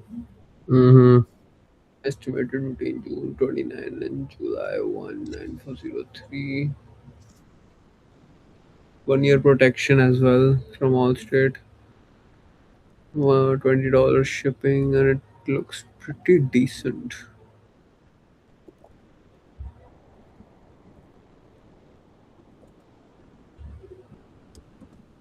Serato compatible.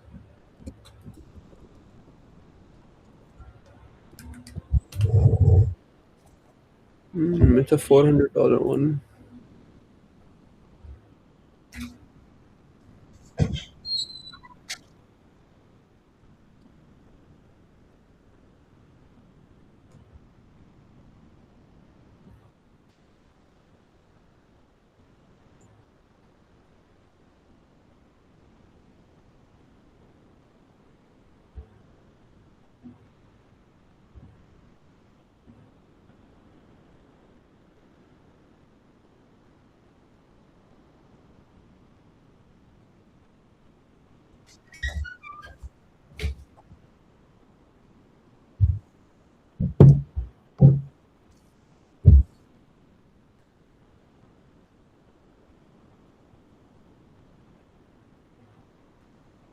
Cargo stop and better than any plastic controller.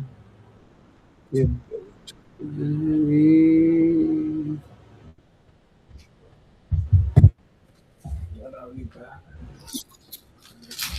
Yeah.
Mm.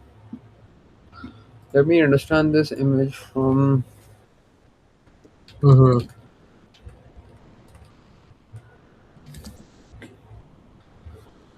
The image shows conceptual data mapping or converted by developing in this model. There are examples like USD and material like conceptual mapping can be found on OpenUSD document for the additional guidance for conceptual data mapping. How do you many conceptual data mapping in the future?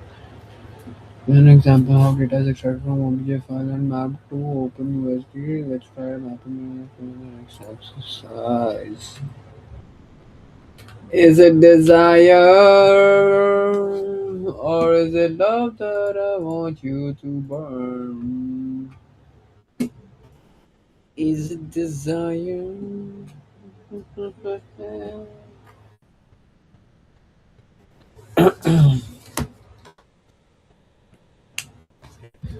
So we are.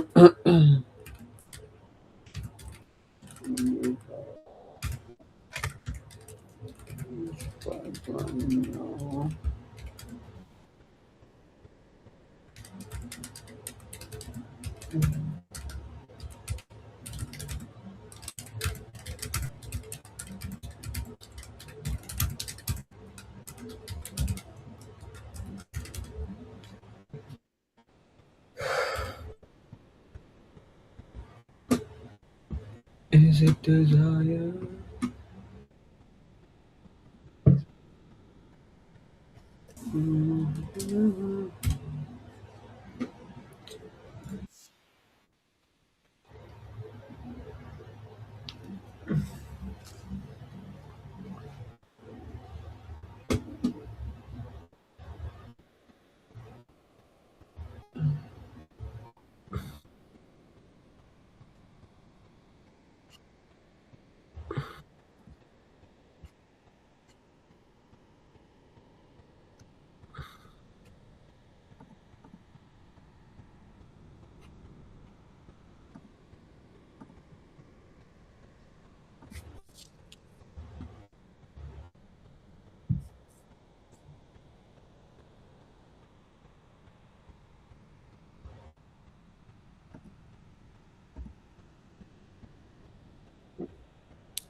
What you doing? I'm just trying to put on some music. I got Oh, distracted. okay.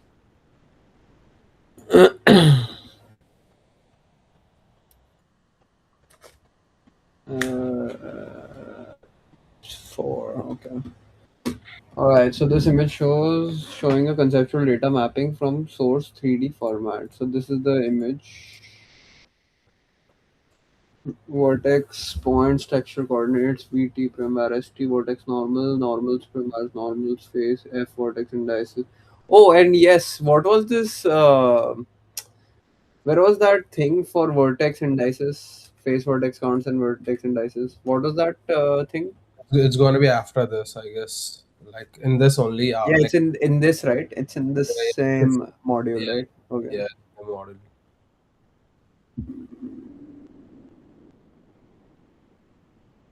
Oh yeah, I think it's in extracting geometry. Yes. Hmm.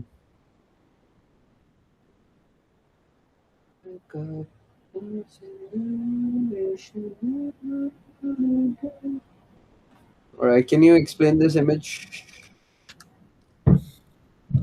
Yeah, sure, definitely. I Uh, will expand this. Okay. Mm-hmm. Open the All right. image. You said You can explain the read this. This you can just read this. open the image, fucker. It's gonna be much better. Like if you take a look at the image. So, object is something that we are getting. OBJ file From is the OBJ file, yeah. file. So, what are we getting from OBJ file? That we have to first figure out. Vertex, text Vertex, text coordinates, coordinates, vertex vertex normal, node, and and face F. face. Now, how are those things mapped into our USD file? So, first of all, object is mapped as like this object with faces is mapped as mesh. That is the first thing that we need to know, that we need to understand that okay, object is mapped with faces is Object with faces is mapped with named meshes, right? Now, vertex are called points in our USD file. Then our text coordinates (VT) are gonna be a primvar variables or primitive variables names that we will have, and then the vertex normal will also be loaded into a primitive variables, I and see. then you just bear with me, and then we will have our space f that will be converted into two arrays. That is going to be Yeah. face indices and face Mm-hmm. vertex counts. Mm-hmm. Now, similarly for material, like the material properties that we're getting from our obj file, that are going to Mm-hmm. be diffuse color, specular highlights, and emissive color. These are going to get mapped to material plus USD preview surface. So that's why they have a namespace called inputs, where each input namespace is grouped by every other variable, that is diffuse color, specular color, roughness, and emissive color. So this is what this image says right over here, that this is how OBJ gets mapped onto the material. Sorry, OBJ gets mapped into OpenUSD. So vertex will be points in our OpenUSD. Text coordinates are gonna be some other variables. Then we will have our vertex that will be also grouped under primvar, that will be named as normals, and then the most important thing is the faces, that will be two arrays. So now if we Mm-hmm. now we understood that, okay, what are we trying to map and what is going to get mapped into OpenUSD. Uh-huh. This is the most important thing for conceptual data mapping that occurs. Mm-hmm. And because we will be provided with these kinds of data all the time. Now we Mm-hmm. can go to a chat GPT thing to understand a bit more. So wait, you're saying object and material. These are the two things that are gonna get mapped in OpenUSD, Yeah, and they are gonna get converted like vertex into points, texture coordinates into primvar st, they are not going to get vertex. converted. No, nothing is getting converted. First of all, everything is getting Mm-hmm. mapped. The values are going to get transferred over there, Mm-hmm. right?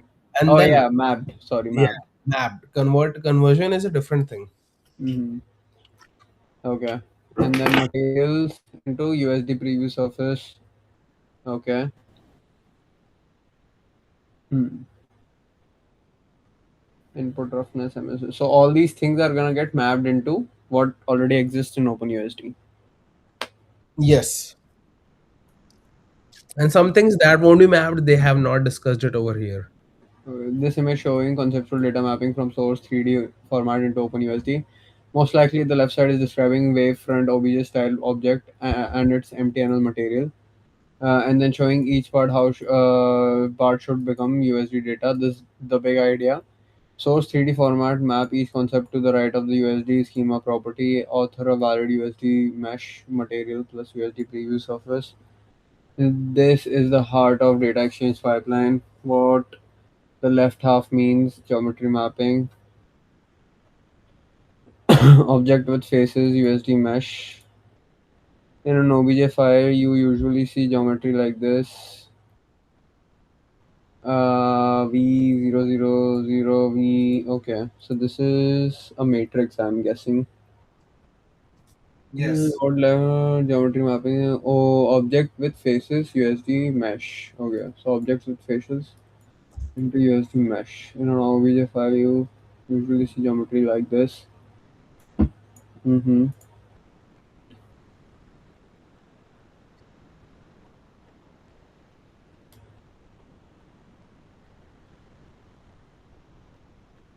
EN001, F1112213311. I don't get. Okay, so this is just some OBJ data. Yeah, like the thing is, we won't get it right away because we have not even played with that kind of data yet. But Yeah. this is how the OBJ data will look like. Mm-hmm. This means V is equal to vertex position, VT texture coordinate, vertex normal phase definition. The image maps those to USD like this. Mm-hmm. OBJ vertex v USD mesh points, OBJ texture coordinates VT. This image maps those USD like this. Okay, OBJ v vertex position texture coordinate. Hmm. Okay, v is points.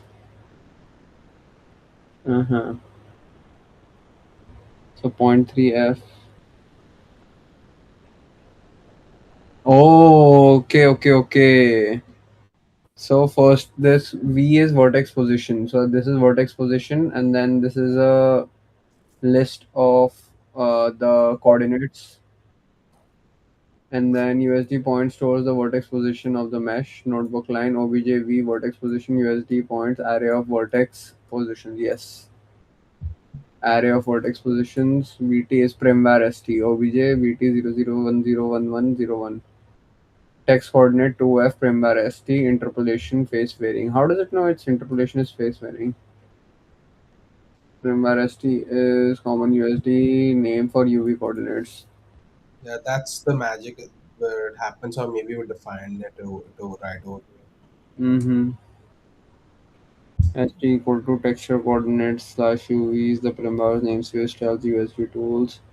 This is the primvar. Okay, okay, okay. VN is normals. Okay, I get it. I don't. We don't need to go over everything. Change Mm-hmm. vertical indices. Okay, create one face using four corners 111, 221, 331, 441.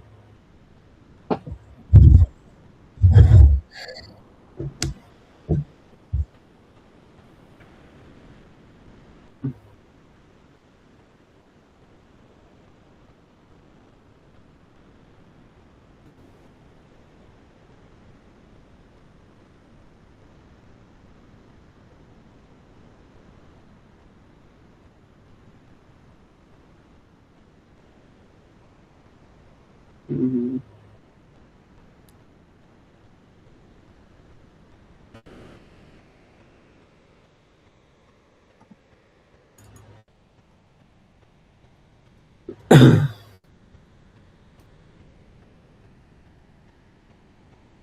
For one chord, four for two triangles, three, three. Okay, okay, okay.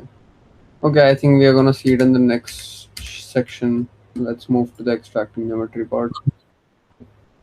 Exercise extracting geometry. Now that we have a way to parse the data in our OBJ file, we can start extracting the information and translating it into OpenUSD.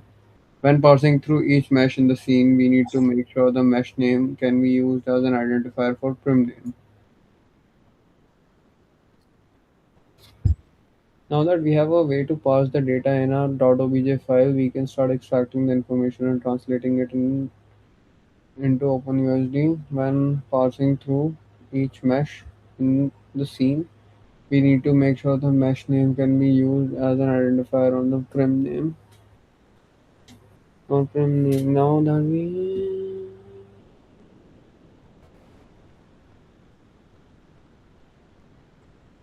let's add the tools foundation library to our PXR at the top. Okay, from PXR next, let's add our extract method right underneath where you define the stage before.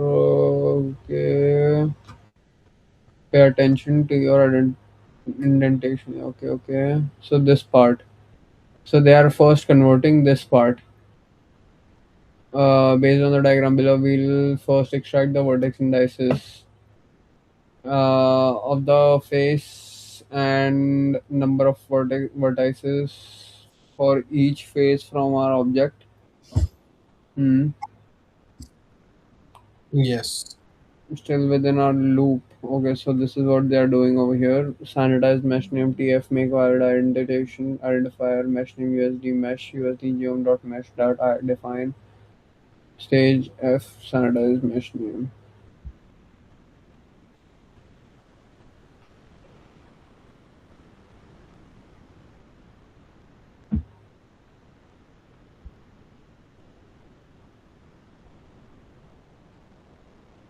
Still within our loop, we'll create another loop to go through each vertex index for each mesh. This allows us to assemble both the face vertex indices and face vertex count arrays for usdgeom.mesh. Add the following code underneath where we define USD mesh.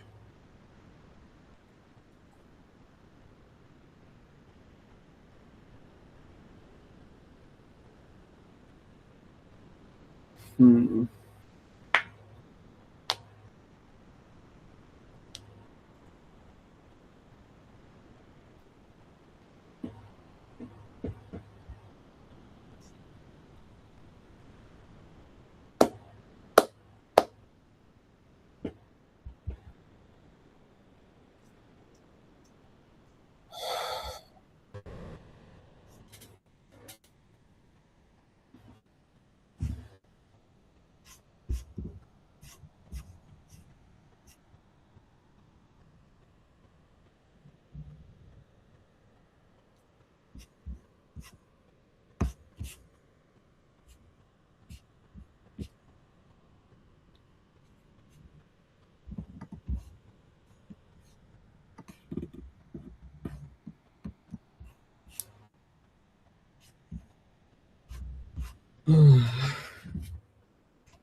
Okay, still within our loop, we'll create another loop to go through each vertex index.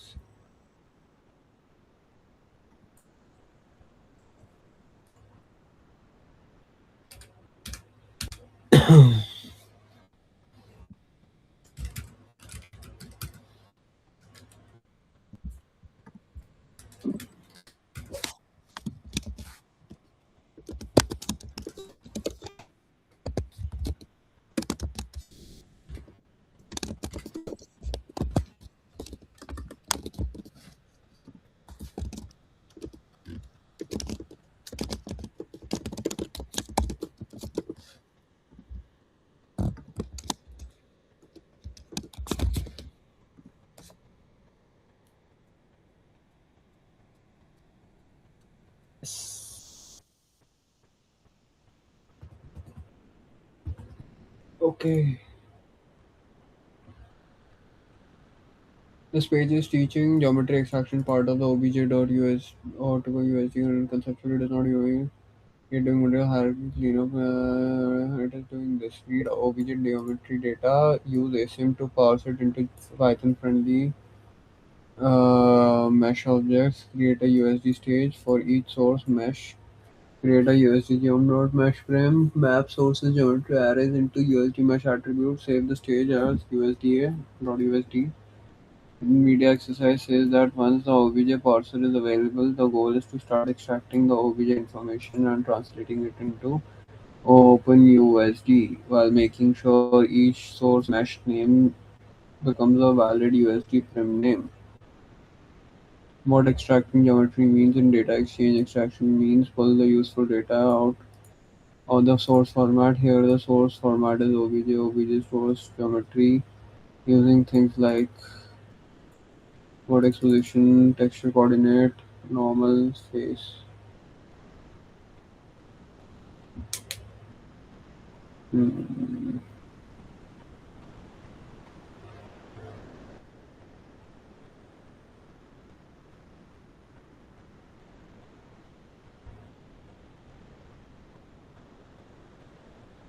Hmm.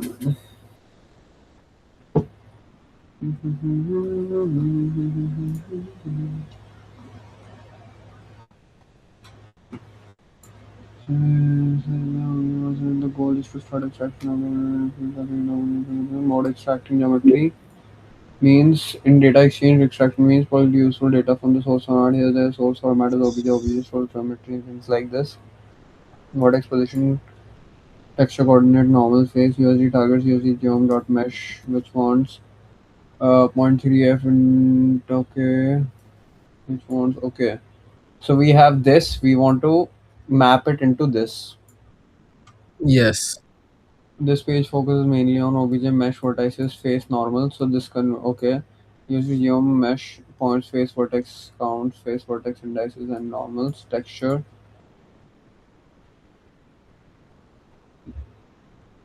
Big conceptual mapping. The geometry conversion is basically this. Source OBJ async mesh USD mesh. Hmm.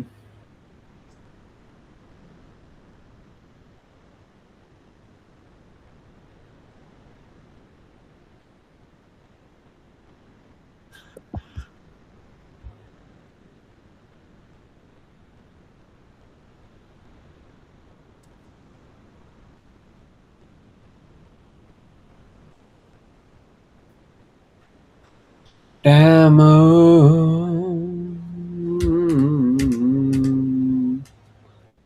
Okay.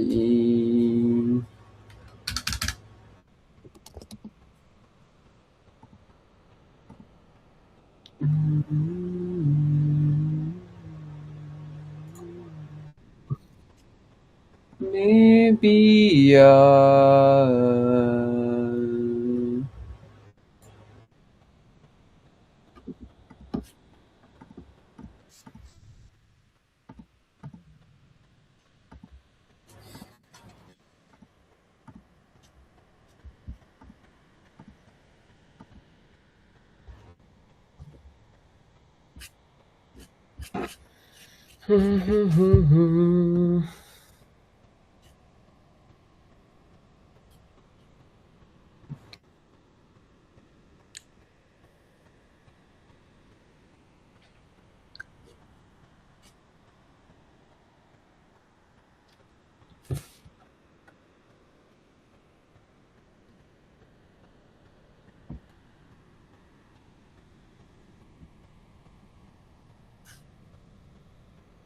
EFG.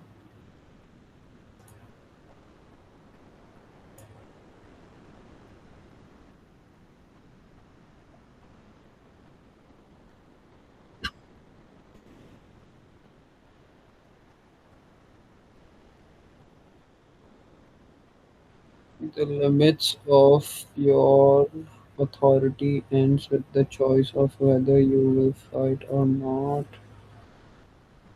The outcome of war and what your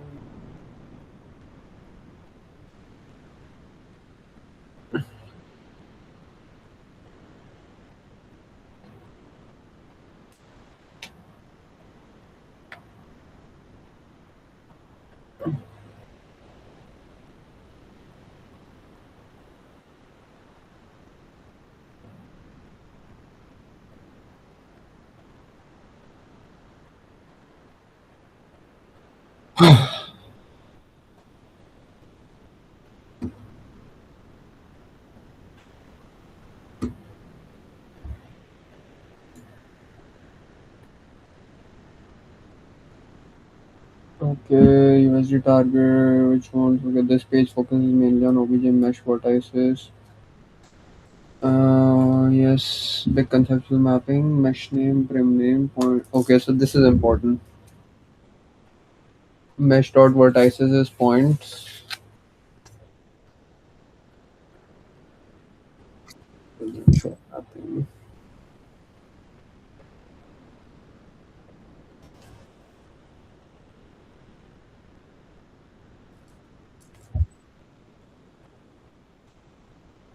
The geometry conversion is basically this: source OBJ, async mesh, USD mesh, mesh dot name,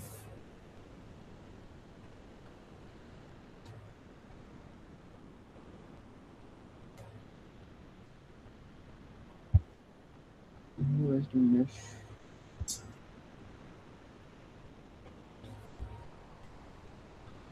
mesh dot name, prim name,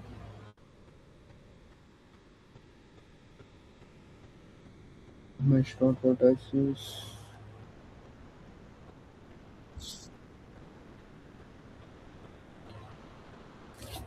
points. Face vertex indices. Mesh dot indices.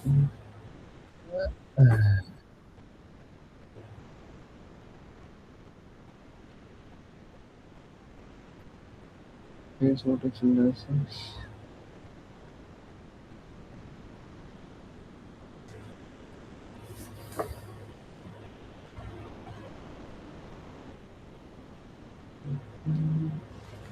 Face vertex counts.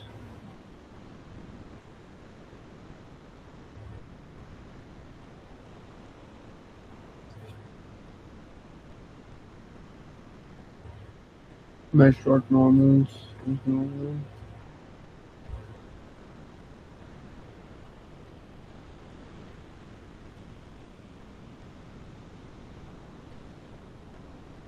Polygonal OBJ subdivision scheme and Bro, did you see the Chinese propaganda thing? What? Like some Indian hacker has like exposed a lot of Chinese people, like Chinese stuff. Like Hmm. the image that they portray online is not actually what the actual things in China are. Oh, I don't know. No, I haven't seen it. Bro, it's dirtier than India. Dude, there are a lot of shit going on everywhere, but every other country wants to only showcase the best of them. But the Chinese people, they hid it for a long time. But I don't know. No.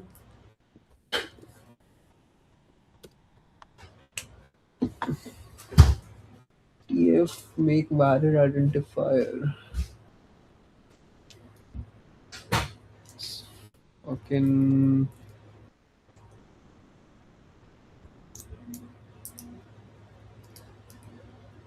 okay. Why TF dot make valid identifier is used? USD prim names must be valid identifiers or source mesh might be named front wheel dot 001 cone shape my mesh. Those names may contain spaces, dashes, punctuation, or other character that are not valid as USD prim names. So the code does sanitize mesh name tf dot make valid identifier USD mesh USD geom dot mesh dot define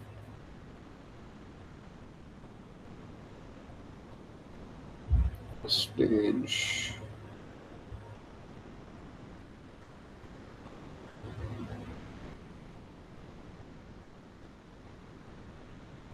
Hmm.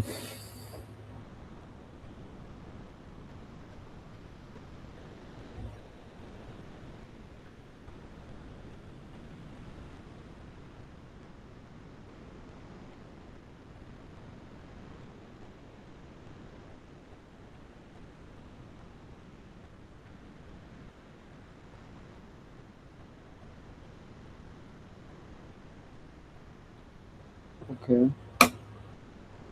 Must be valid identifier. The source mesh might be named front wheel 001 cone shape my mesh. Those names may contain spaces, dashes, punctuation, or other characters that are not valid USD prim names. The code does. Sanitize mesh name TF make var identifier mesh dot name USD mesh USD geom dot mesh. What the fuck does this shit mean?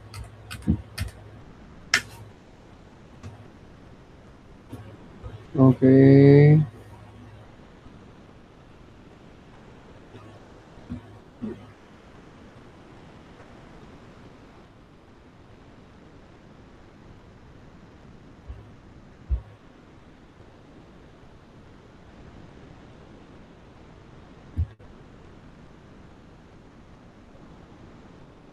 Huh. Hmm. Wait, there was a question in the quiz that I did got right, but I think that was because I remembered the right answer over there. The face extended one. Yeah, extent and Yeah. What was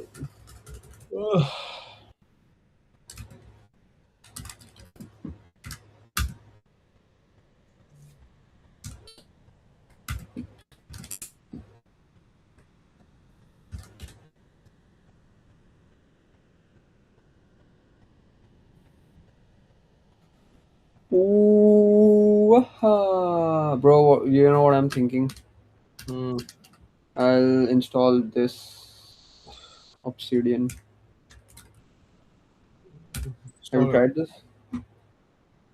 Sharpen your thinking now. Bro, Why? it's like you can connect this to Cloud Code Hmm.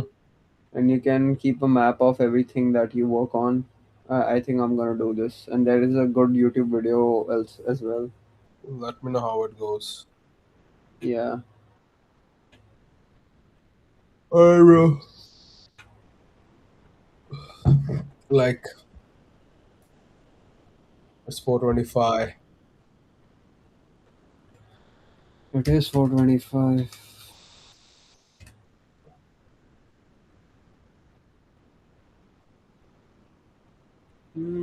Question 7 data modeling. Okay, yes, it was a wrong pick. Okay. What was the question?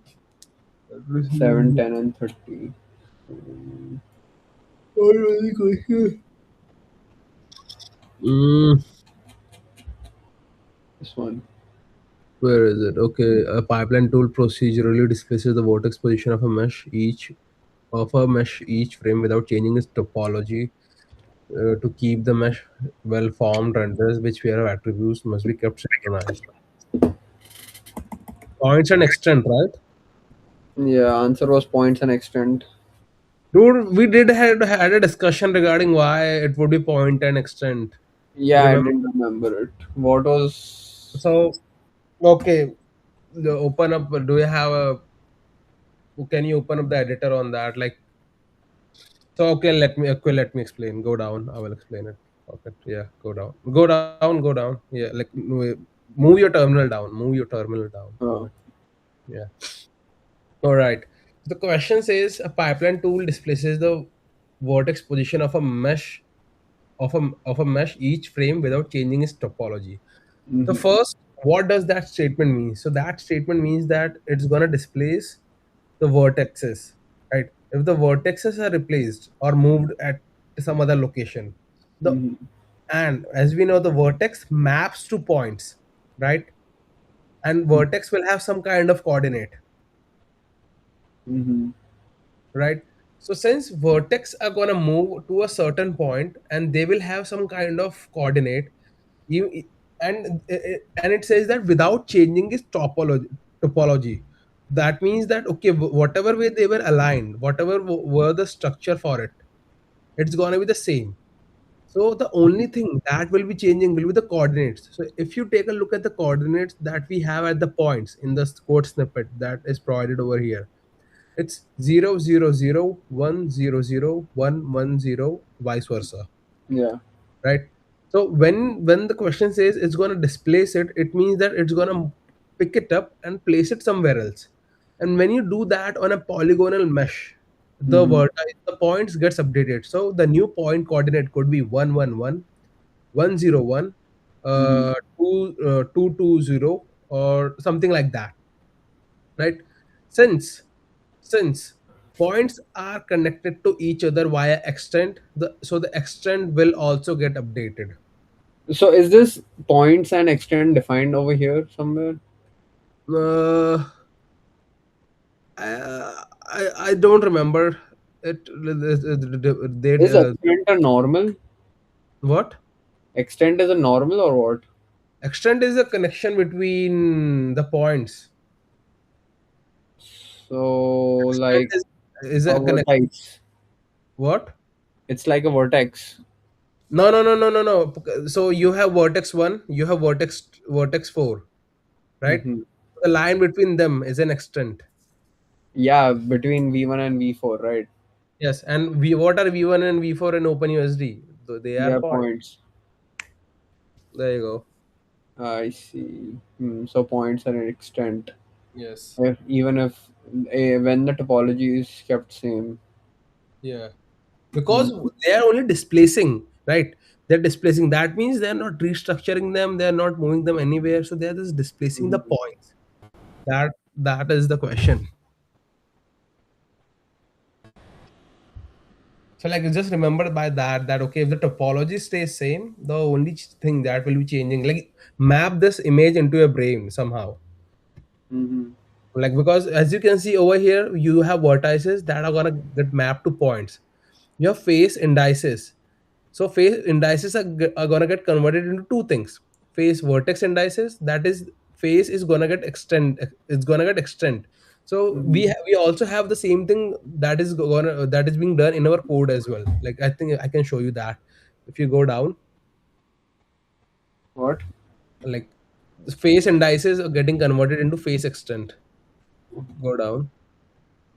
It's not in this code? It's Go in down. this, probably in the second one. Yeah, the second one. So there is a line, there is a statement, Python code where it basically extends that. So not this, not this. This is more shader preview.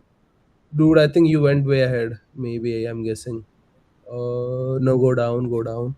I think there was somewhere where it does. Oh yeah, open this, reveal this. Yes, yes. So I think in this. So if you take a look at line Oh 37, yeah. so phase vertex indices dot get extend indices. Where? Which line? Yeah, 30, yeah, 38 is the line, 37 is the line where you're defining that array, Yeah. Counts and indices. right? And so 41 is the point where you are basically extending that array, extending indices into that array. Yeah. Right. So what it does is it basically breaks that indices. So in indices you have indices is a two-dimensional array Mhm. that you are getting from where from obj. Now when we Mhm. use extend basically removes the 2D array into a single flattened array. Mhm. That's with the help of that you get 0 1 2 3 and 1 2 3 in a manner that okay it's a single array, right? Mhm. And in the second line, line 43, it appends the length of indices accordingly when it is iterating over the mesh dot indices, Mhm. right? Since it's a for loop, it's gonna iterate through each and every array that exists in that indices of mesh. So the first array would be extended into the face vertex indices. The second array would have the length accordingly for the face vertex count, that how many face vertex count exists for a single face. So this is something that you need to just basically map it. And then I think because this is what our one of our subscriber was talking about, or viewer was talking about, that how will the code come. So code will definitely, how will the questions come. So question will definitely come in this format, that okay, maybe you are given an obj file and you're trying to do some kind of extension or like that. So you have to basically memorize or understand how we are doing in our exercises and how they have done in the exercises. Mm. So yeah, I did went through the code, through the complete code in the morning, trying to understand each and everything. Mm. Yeah, and there is one more thing. So there is also create ID attribute for our geom, our shader input. So I think you're gonna also gonna see, you will also see that I think that eventually. is in the previous one. TFID identifier valid Yeah, something. I don't know where I saw it. Yes, oh yes, this thing. So this is like if you look at this code snippet. Which where, oh, Yeah, this yeah, part. over here, over here. So Create there are, subdivision one. yes. So no, no. So like from starting, if you take a look at the second, Points. yes. So over here, if you do not use set over here in the second line, Mm-hmm. then you cannot put time samples Mm-hmm. in the point attribute. But if you basically declare create Mm-hmm. point attribute with a bracket, right? Mm-hmm. And then you can set, then you can basically, let's say you define x is equal to usd mesh dot create point attribute bracket, Mm-hmm. and then you can use x dot set variable bracket mesh dot vertices to set that variable. I You see. you see what I'm saying? Do you get it? No, what did you say? Like create face vertex counts attribute and Second, then second. set. So second one. So over here, except create point attribute. Uh-huh. Right now, everything needs a set definition to set the value onto that attribute. If Yeah. you do not pass set attribute or do not pass set use do not use set and put the variables inside the set, your Mm-hmm. attributes will not have values. Mm-hmm. That is the most important thing right over here. I see.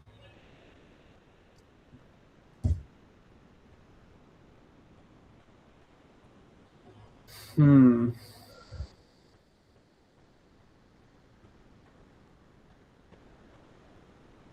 Okay, it's worth noting that here that we are setting the attributes value in two different ways. The points attribute is set by passing default value in create points attribute.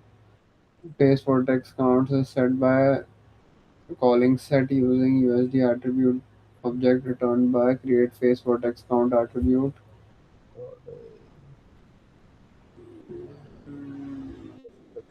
Face vertex count is set. Okay. Both ways are available and valid. Calling set opens up in the opportunity to set time samples if you need to. Also note that we are setting subdivision scheme to okay.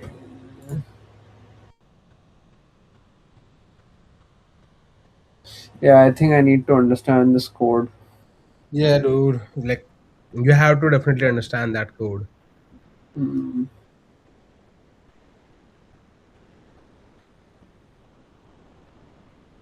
Because yeah. yeah, because I think as our subscriber explained that there are gonna be a lot of code questions, so I'm assuming that some of the code questions are gonna be like that. Okay, we are trying to set some point attributes. Mm-hmm. What are the bugs or what are the wrong thing and how can you fix it and all those things. Mm-hmm. Mhm. I see. Mhm. Okay, I can end the stream. Okay. Sorry, whoever started watching right now. We're just gonna end the stream. I do see one view.